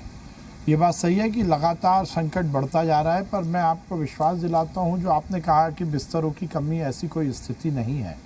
मध्य प्रदेश में आज भी हर ज़िले में यदि हम बिस्तरों की बात करें तो हमारी ऑक्यूपेंसी 70% ही है। हमारे 30 से 40% बिस्तर आज भी खाली है। जहाँ तक आप बोल रहे हैं चिकित्सीय व्यवस्थाओं की हमने चुस्त दुरुस्त किया हुआ है, पर यह बात सही है कि चुनौती बड़ी है, संक्रमण तेज़ी से फैल रहा है। इसलिए दोनों स्तर पर हमारी सरकार काम कर रही है। जहाँ एक और कोरोना का संक्रमण रुके उसके लिए प्रयास हो रहे हैं, तो दूसरा यदि कोई संक्रमित हो गया है तो उसको प्रॉपर इलाज मिल सके। और रोज़ हम हर शहर में, हर स्थान पर बिस्तरों में इजाफा कर रहे हैं। आपने बात की भोपाल और इंदौर की, निश्चित रूप से हमारे ये दोनों शहर बड़े हॉटस्पॉट हैं, पर वहाँ पर हम पूरी तरह से गवर्नमेंट सेक्टर और प्राइवेट सेक्टर के को सिंक्रोनाइज करते हुए चिकित्सीय व्यवस्थाएं चुस्त और दुरुस्त रखे हैं। संक्रमण तेज़ी से फैल रहा है, ज़रूरत यही है कि इस चेन को हम ब्रेक करें, और इसीलिए हमारे बहुत सारे शहरों में कोरोना कर्फ्यू के माध्यम से चेन ब्रेक करने का हम प्रयास कर रहे हैं। लेकिन इस तरह की स्थितियाँ कैसे पहुँची, इसका कोई आकलन पहले अधिकारियों को नहीं था? क्योंकि हम ऑलरेडी कोविड के दौर में ही थे। फैसिलिटीज़ पहले आप लोगों ने बढ़ाई, क्योंकि पहले लगभग शून्य पे थे जब पहली बार कोरोना का पहली लहर आई तब, और इसके बाद बहुत सा ये दावा किया गया कि इंफ्रास्ट्रक्चर दुरुस्त हुआ है। देखिए, जो प्रेशर था उसको कम किया गया है डॉक्टर्स के ऊपर से, डॉक्टर्स की संख्या बढ़ाई गई है, स्टाफ बढ़ाया जा रहा है। लेकिन दूसरी लहर के लिए क्या बिल्कुल प्रिपेयर नहीं थे?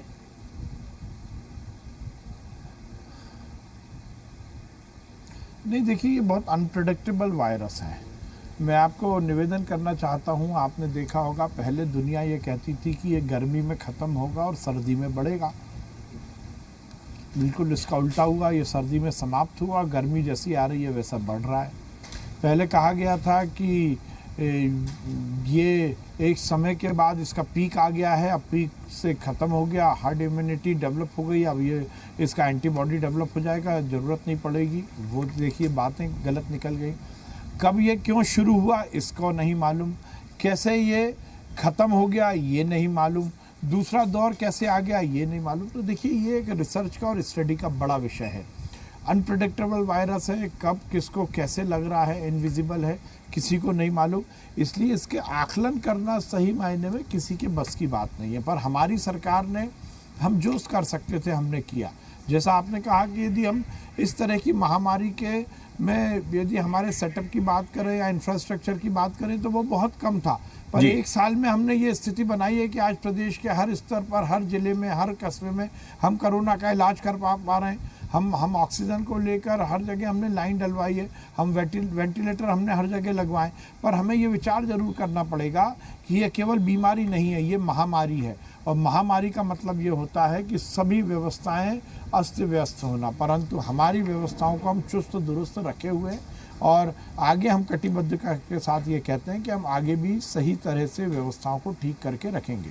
ठीक है विश्वास सर जी, हम एक मीडिया चैनल हैं और हम अपनी जिम्मेदारी के रूप में जितना कर सकते हैं, हमने लोगों को बार बार आगाह किया कि आपको मास्क पहनना चाहिए। आपने भी हमारी मुहिम की तारीफ की कि रोको टोको अभियान जो आप लोग चला रहे हैं वो ठीक है, हम उसको अभी भी जारी रखे हुए हैं। लेकिन हमारी क्षमताएं हैं, हम लोगों से सिर्फ अपील कर सकते हैं या उनसे बात कर सकते हैं, झगड़ा नहीं कर सकते हैं। बात यही है कि क्यों बीच में इतनी ढिलाई सरकार की तरफ से, सिस्टम की तरफ से दे दी गई कि चीज़ें सामान्य हो रही हैं और लोग भी उसी तरह से, नेता भी उसी तरह से, सबका व्यवहार बहुत शिथिल हो गया कोरोना को लेकर बीच में।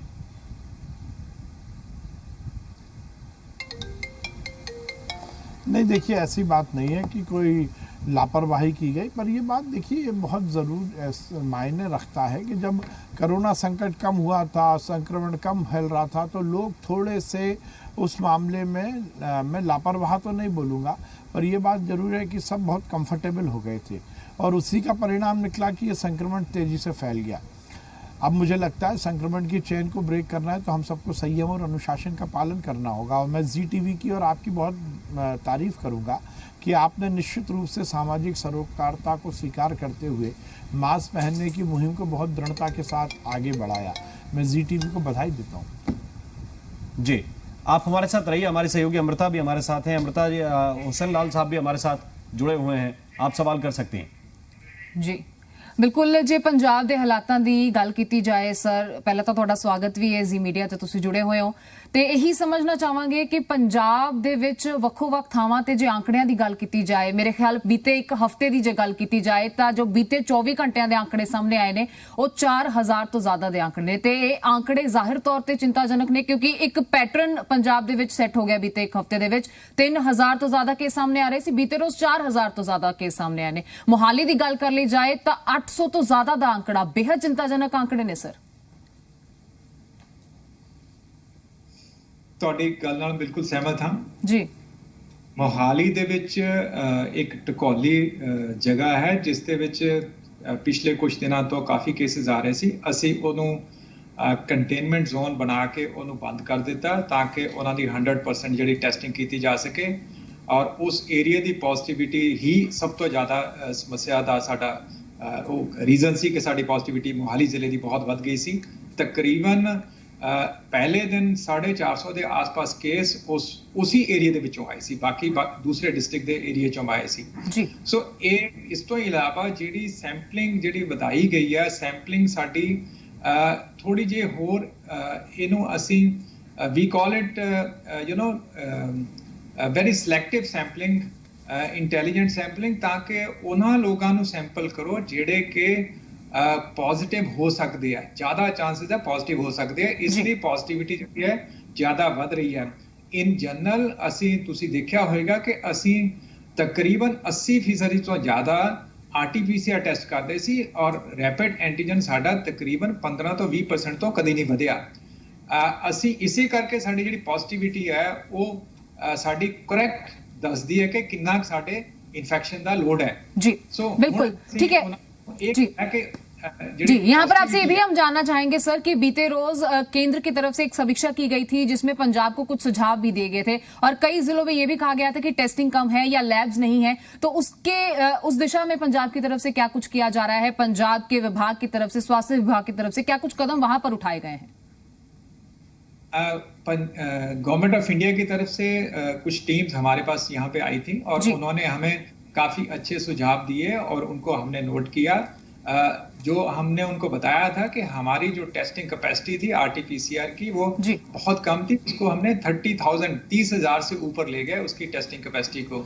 और उसके बाद हमने ये जो रैपिड एंटीजन है उसको कम रखा, इसीलिए रखा बिकॉज रैपिड एंटीजन से बहुत सी इन्फेक्शन है वो आप छोड़ सकते हो, कई बार नहीं पता चलता वो उसको ना गलत आ जाता है उसमें से रैपिड एंटीजन का जो रिजल्ट है, इसलिए RT-PCR ही जरूरी है। और दूसरा हमने उनको बताया कि हमारे पास 7 RT-PCR टेस्टिंग लैब है जो कि पूरे स्टेट में अलग अलग डिस्ट्रिक्ट्स में स्टेशन हैं, तो किसी भी लैब के पास जो ले जाने के लिए सैंपल ले जाने के लिए टाइम है वो बहुत कम है, कोई इतना ज्यादा टाइम नहीं लगता, it's a very small state. और हमने हर लैब में 2 से 3 दफा हर डिस्ट्रिक्ट के सैंपल जाते हैं सो दैट जो टर्न अराउंड टाइम है वो 24 आवर्स से कभी ना बढ़े।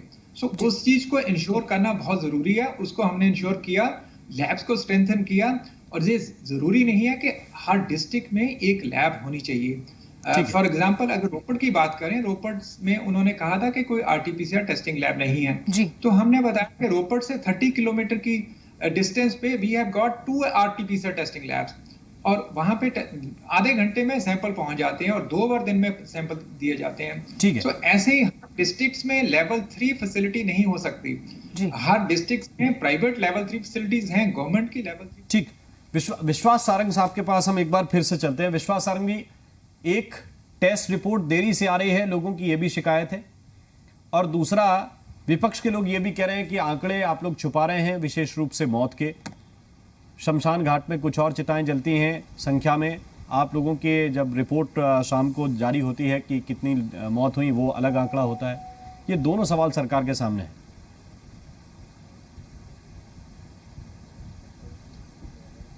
देखिए, पहली बात जैसा आपने कहा कि हमारा स्पष्ट निर्देश है कि 24 घंटे के अंदर हम अपनी जो टेस्टिंग रिपोर्ट है उसको सार्वजनिक करें, जो हितग्राही है उसके लिए भी और जो सरकार का पोर्टल है उस पर भी वो दर्ज हो।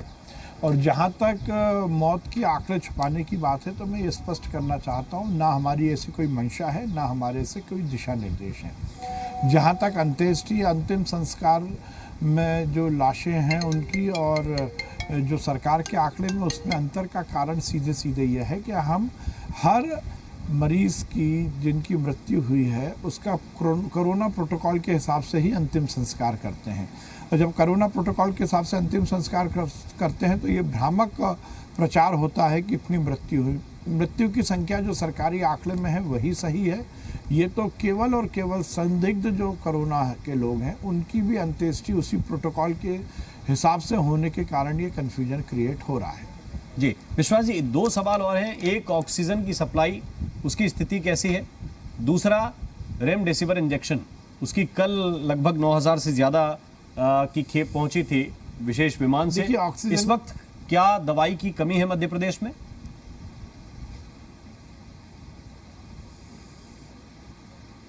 ऑक्सीजन की सप्लाई के मामले में मैं ये बताना चाहता हूँ कि हमारी आपूर्ति और खपत के अनुपात में कहीं कोई गड़बड़ नहीं है। जैसे कल हमें लगभग 270 मैट्रिक टन की ज़रूरत पड़ी, 270 से करीब से कम ही लगभग 262-67 मैट्रिक टन की ज़रूरत पड़ी और हमारे पास 295 मैट्रिक टन ऑक्सीजन थी।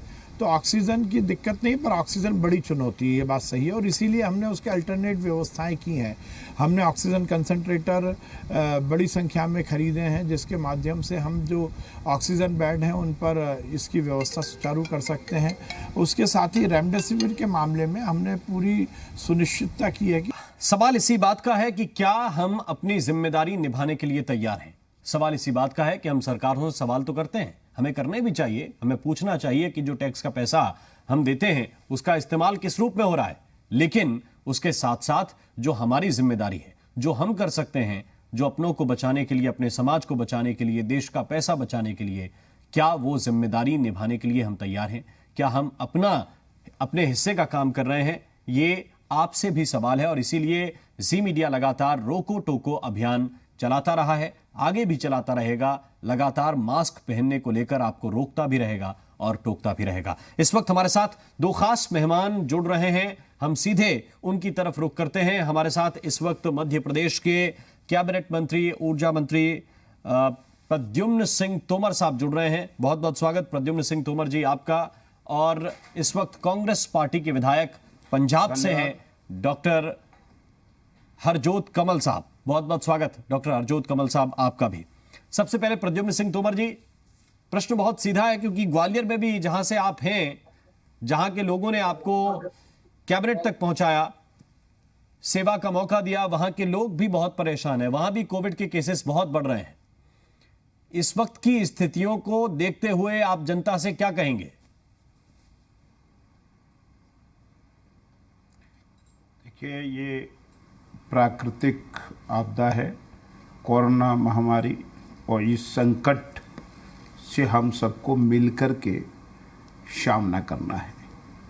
और मुझे विश्वास ये है कि जो हमारे देश के माननीय प्रधानमंत्री जी ने जो नारा दिया है, मास्क है ज़रूरी, 2 गज की दूरी, अगर इसका हम पालन करेंगे तो निश्चित रूप से हम सफलता इस पे प्राप्त करेंगे।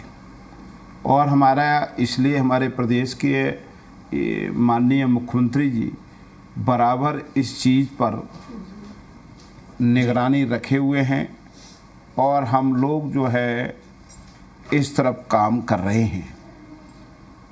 एक तो आपको ये बताना चाहता हूँ, दूसरी बात बड़ी साफ ये है कि ये जिनको हम अपने आप को, अपने आने वाली पीढ़ी को, अपने बुजुर्गों को स्नेह प्यार करते हैं, तो प्यार एक जो है सिर्फ रोटी कपड़ा मकान नहीं है, उनके अनुकूल वातावरण बने, और ये वातावरण बनाने का दायित्व तो हमारा है।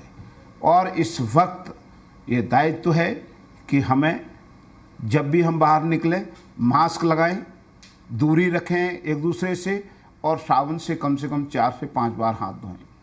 अगर इसका हमने पालन किया, इसका हमने अनुसरण किया, दूसरों को प्रेरित किया, तो हमारे जो बुजुर्ग हैं उनके लिए और आने वाली पीढ़ी के लिए और हमारे खुद के फेवर में वातावरण बनेगा। और मैं जी न्यूज़ का आभारी हूँ कि वो इस तरफ रोको टोको अभियान चला करके लोगों को जागरूक कर रही है, सचेत कर रही है। मैं इसके लिए जी न्यूज़ की पूरी टीम का हार्दिक दिल से अभिनंदन करता हूँ, वंदन करता हूँ और स्वागत करता हूँ। ठीक, प्रद्युम्न जी, 2 चीज़ें हैं एक साथ कि आप चूंकि सामाजिक व्यक्ति भी हैं और सरकार की जिम्मेदारी वाले व्यक्ति भी हैं, तो एक तो ये हो गया कि हमें करना चाहिए, हम उसको लेकर अब सरकार की तरफ से सख्ती भी बरती जा रही है कि करना पड़ेगा भी, जुर्माना भी लगाया जा रहा है कई जगह पर। मेरा सवाल यह है कि क्या सरकार भी अपनी जिम्मेदारी निभा रही है?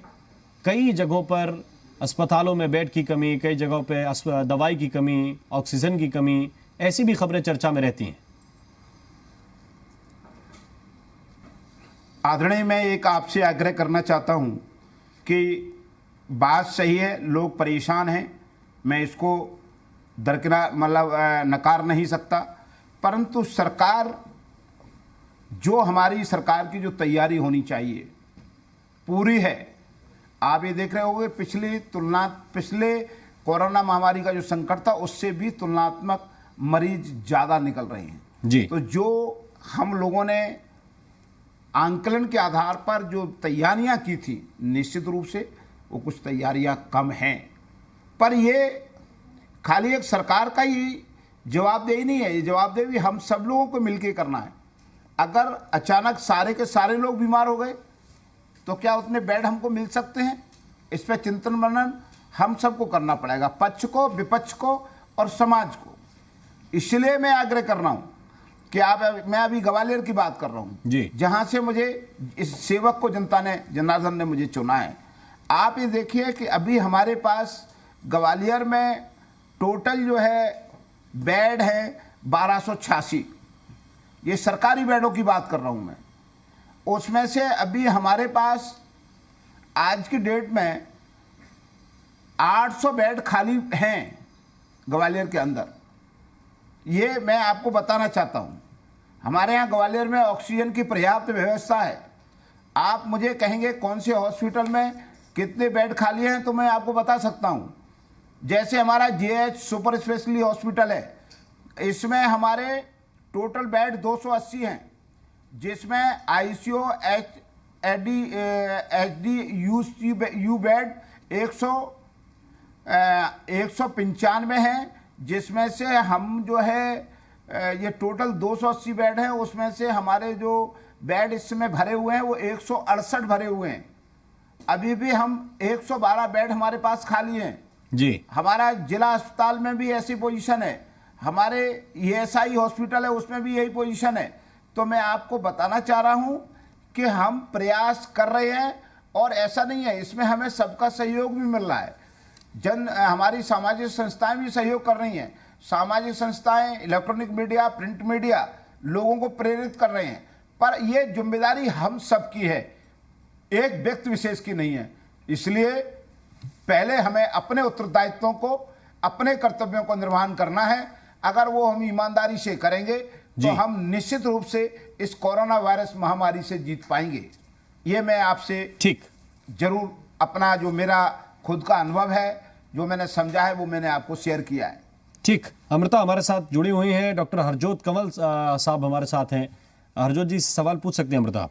जी हरजोत साहब स्वागत है, और आपसे यही जानना चाहेंगे कि पंजाब की स्थिति की बात करें तो जिस तरह से पहले भी हुसन लाल जी जुड़े थे हमारे साथ, तो आपसे भी यही समझना चाहेंगे कि पंजाब फिलहाल कितना तंदुरुस्त और सेहतमंद आप मानते हैं, और कितनी कुछ कमियां नजर आती हैं, कहां सुधार की जरूरत नजर आती है। समीक्षा बैठक मुख्यमंत्री हर हफ्ते कर रहे हैं।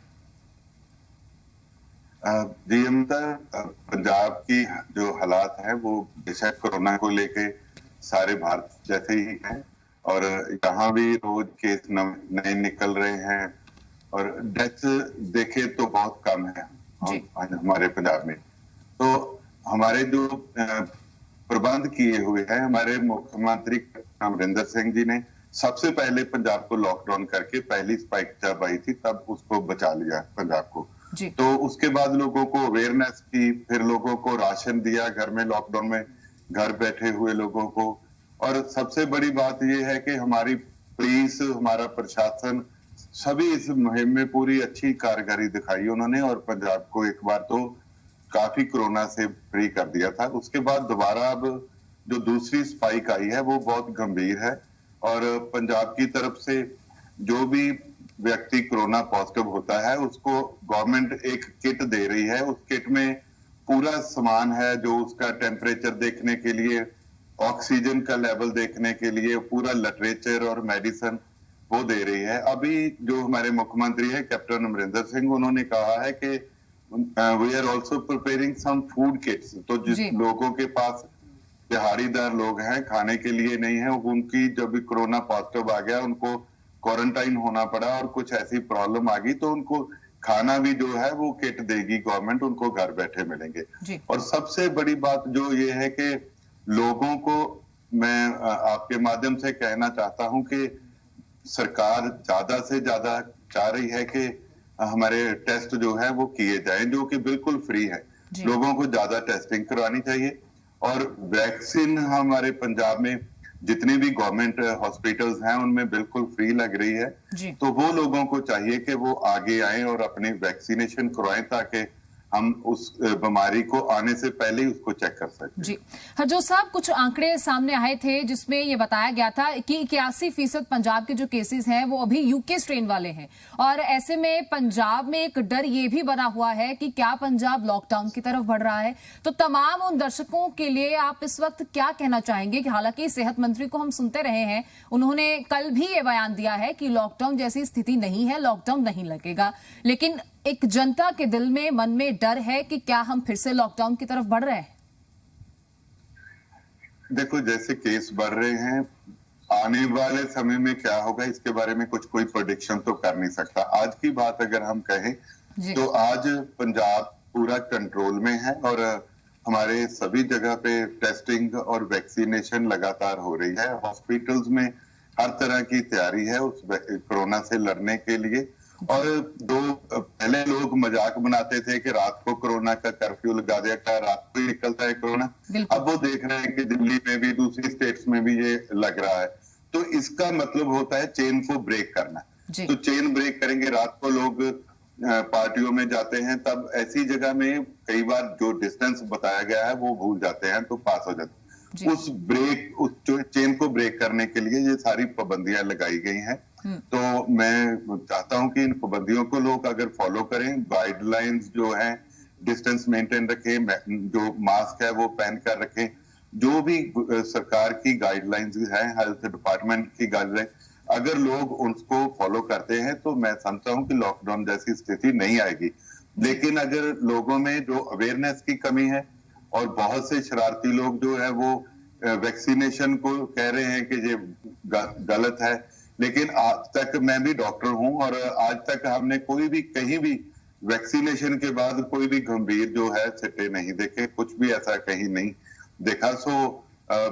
मुझे पता है इन बातों का। मैं आप जो पहली स्पाइक थी उसमें मैंने बहुत काम किया है अपने लोगों के लिए और अपने हलके के लिए। अपने हॉस्पिटल्स में मैं दिन रात लगा रहा हूं और मेरे खुद भी कोरोना पॉजिटिव हो गया था मैं, तो उसके बाद मैं ठीक हुआ। फिर उसके बाद मैंने मेडिकल कॉलेज से अपना टेस्ट करवाया, एंटीबॉडीज बनी और मैं प्लाज्मा भी डोनेट करके आया हूं। तो ऐसे जो लोग इससे डरते हैं, कोई भ्रम है ऐसे, तो मैं ये बात उसलिए बता रहा हूं कि ऐसी कोई डरने वाली बात नहीं है। आपके प्लाज्मा डोनेट करने से 4-5 लोग बच सकते हैं। आपकी जो आप टेस्टिंग करवाते हो उससे आप दूसरे लोगों को बचा सकते हैं। वैक्सीनेशन कराएंगे, खुद को भी और दूसरे लोगों को भी बचा सकते हैं। तो जो आपका सवाल था, अभी ऐसा कुछ नहीं है, लेकिन जो अगर हमने जो गाइडलाइंस फॉलो ना की तो जरूर वहां तक भी पहुंच सकती है बात। ठीक है, हमारे साथ प्रद्युम्न सिंह तोमर साहब भी जुड़े हुए हैं। देखिए, एक तरफ विधायक हैं उस सरकार के जो पंजाब में राज कर रही है, दूसरी तरफ मध्य प्रदेश की सरकार है, यहाँ बीजेपी की सरकार है और उसके मंत्री हमारे साथ हैं। प्रद्युम्न सिंह तोमर साहब, बात सीधी सीधी है कि कोई भी स्टेट हो, किसी भी गवर्नेंस में हो, जरूरत है कि तो जनता की सहायता की, जनता मदद करे सरकार की, सरकार मदद करे जनता की। लेकिन ऐसे वक्त में भी बहुत से लोग हैं जो आपदा में अपने लिए अवसर ढूंढ ले रहे हैं। अभी हम देख रहे थे एक भितरवार का वीडियो वायरल हो रहा था आपके इलाके का, वहां पे कुछ शराबी घुस गए जहां से वैक्सीन लगाई जा रही थी, ऐसा बूथ था, वो उसमें तहस नहस कर दिया। कुछ लोग ऐसे हैं जो कालाबाजारी रेमडेसिविर इंजेक्शन की कर रहे हैं। कुछ लोग ऐसे हैं जिन्होंने फर्जी नकली बना लिया, इंदौर से ये खबर आई थी, वो नकली सप्लाई करने की जुगाड़ में लग गए। ऐसे लोगों का क्या इलाज है? देखिए आदरणीय, ये आदिकाल से ऐसा चला आया है कि पहले भी शरारती तत्व होते थे, पहले भी समाज विरोधी तत्व होते थे, उनके खिलाफ इसीलिए हमारी सरकार में बनी हुई है, कानून व्यवस्था बनी है, नहीं इसकी कोई ज़रूरत नहीं थी। ऐसे समाज विरोधी तत्व जो कार्रवाई कर रहे हैं, हमारी सरकार उनके खिलाफ तुरंत कार्रवाई कर रही है। और मैं लोगों को, आम लोगों से यही प्रार्थना करना चाहता हूं कि ऐसे शरारती तत्वों को समय रहते सूचना दें, जिससे वो दूसरे का अहित ना कर सकें। ये भी उत्तरदायित्व तो हमारा बनता है, हमें करना चाहिए। ज़रूरी नहीं है कि अपना नाम करें, क्योंकि ओरा जब गिरता है तो स्वयं भी नष्ट होता है, पर थोड़ी देर के लिए उतने एरिए को की फसल को नष्ट कर देता है। तो ऐसे समाज विरोधी तत्वों के खिलाफ हमारी सरकार काम करेगी, ये भरोसा हम आपको देते हैं। और दूसरा, हम ये भी इस समय जो हमें मध्य प्रदेश की, मैं स्थिति की बात कर रहा हूँ, देश में भी है और मध्य प्रदेश में हम पूरा ये प्रयास किए हुए हैं, हमारी सरकार, कि किस तरीके से हम इस महामारी पे से हम जीत सकें। उसके लिए आप ये देखिए कि पिछले जो हमारा लक्ष्य था, हमारे वैक्सीन सेंटर, वैक्सीन लग रही हैं, उसके लिए लोगों को प्रेरित करना, और लोग लगवा भी रहे हैं। हमारा लोगों को ये समय पे बताना कि भाई आप ये काम ना करें, उसमें भी लोग सहयोग कर रहे हैं। और ऐसा नहीं है कि सारे सही लोग सहयोग ना कर रहे हों, कुछ लोग हैं उनको समझाने का प्रयत्न कर रहे हैं, और जो नहीं मान रहे हैं उनके खिलाफ, क्योंकि हमें दूसरे लोगों के स्वास्थ्य का ख्याल रखना है, इसलिए उन लोगों के खिलाफ हम जुर्माना भी कर रहे हैं, उन पे हम कड़ाई भी कर रहे हैं। जो सरकार का काम है, सरकार वो काम अपना अच्छे से कर रही है। ठीक, दूसरा जो पक्ष है वो सबसे पहले मैं कहूँ, हाँ आप क्या कहना चाहते हैं? आप जी जी आप कंप्लीट कर लीजिए मंत्री जी, फिर मैं आगे बढ़ूंगा। दूसरा पक्ष मेरा ये कहना है जी, हाँ दूसरी बात मेरी ये कहना है कि देखिए, कोई भी कानून और व्यवस्था वहाँ के लोग भी जवाबदेही ही बनती है। और मैं सभी सामाजिक संस्थाओं से, अपने चुने हुए जनप्रतिनिधियों से, पक्ष और विपक्ष सबसे ये अनुरोध करना चाहता हूँ कि जब समाज रहेगा तो हम नेतागिरी भी करेंगे, अन्य काम भी करेंगे, उद्योग और धंधे भी चलाएंगे। जब लोग ही नहीं होंगे तो हम फिर क्या करेंगे? इसलिए आम जन की सुरक्षा के लिए हम स्वयं अपने जो हमारा दायित्व है उसको हम पूरा करें, और उसको देख करके दूसरे लोग भी करने लगें और लोगों को प्रेरित करें। सबसे पहला दायित्व ये है। ठीक। और मैं प्रदेश के लोगों से आह्वान करता हूं जी कि जो लोग तत्काल ज़्यादा अस्वस्थ हैं हॉस्पिटल में जाएं, अगर वो होम आइसोलेशन में हैं तो घर में कमरे में ही रहें, बाहर ये जरूरी है। ये हमारे अमरदीप कंग साहब भी इस वक्त हमारे साथ जुड़ गए हैं। डॉक्टर अमनदीप कंग हमारे साथ जुड़ चुकी हैं, चंडीगढ़ से स्वास्थ्य निदेशक हैं। मैम आपका बहुत बहुत स्वागत है जी मीडिया पर, और आपसे यही जानना चाहेंगे कि जब ऐसी महामारी के दौर से मैम हमें सुन नहीं पा रहे हैं जी, क्योंकि हाँ अब शायद सुनेंगे। अमृता आप सवाल दोहरा। जी जी डॉक्टर अमनदीप कंग हमारे साथ जुड़िए। मैम आवाज मिल पा रही है आपको? हाँ आई कैन हियर यू। जी जी, तो आपसे मैम यही समझना चाहेंगे कि स्वास्थ्य निदेशक हैं आप, और इस वक्त जब देश कोरोना महामारी से जूझ रहा है, चंडीगढ़ की बात करें तो एक बड़ी जिम्मेदारी है स्वास्थ्य विभाग के कंधों पर। किस तरह से इस जिम्मेदारी को आप लोग ले रहे हैं? और बात चंडीगढ़ की करें तो आज मीटिंग भी है और कई अहम फैसले लिए जा सकते हैं उस मीटिंग में, उसके बारे में भी आपसे जानना चाहेंगे। क्या कुछ आपके पास जानकारी है? क्योंकि पहले से ही चंडीगढ़ में काफी सख्ती कर दी गई है। टूरिस्ट स्पॉट्स को लेकर अगर बात करें तो बंद कर दिए गए हैं। लॉकडाउन को लेकर चर्चाएं काफी चल रही थी। हाँ, चंडीगढ़ में हमने काफ़ी पिछले हफ्ते में सख्ताई करी है कि लेक के ऊपर वीकेंड पे जहाँ भी पब्लिक इकट्ठा होती है जी, तो वहाँ बंद कर दिया गया है, क्योंकि देखा गया था कि लोग काफ़ी तादाद में वहाँ इकट्ठे हो जाते हैं और मास्क नहीं डाला जाता, तो इसमें ट्रांसमिशन फैलने का काफ़ी होता है, काफ़ी मतलब रिस्क रहता है जी। तो हेल्थ डिपार्टमेंट जो है चंडीगढ़ में बहुत सतर्क है। तो जो 4 चीज़ें बताई जाती हैं कि टेस्टिंग की जाए, ट्रैकिंग की जाए, कंटेनमेंट जोन बनाए जाएं और लोगों को जागरूक किया जाए कि मास्क डाल के रखें, तो इन सभी चीज़ों पे हमारा बहुत ध्यान है और इस पे चंडीगढ़ में बहुत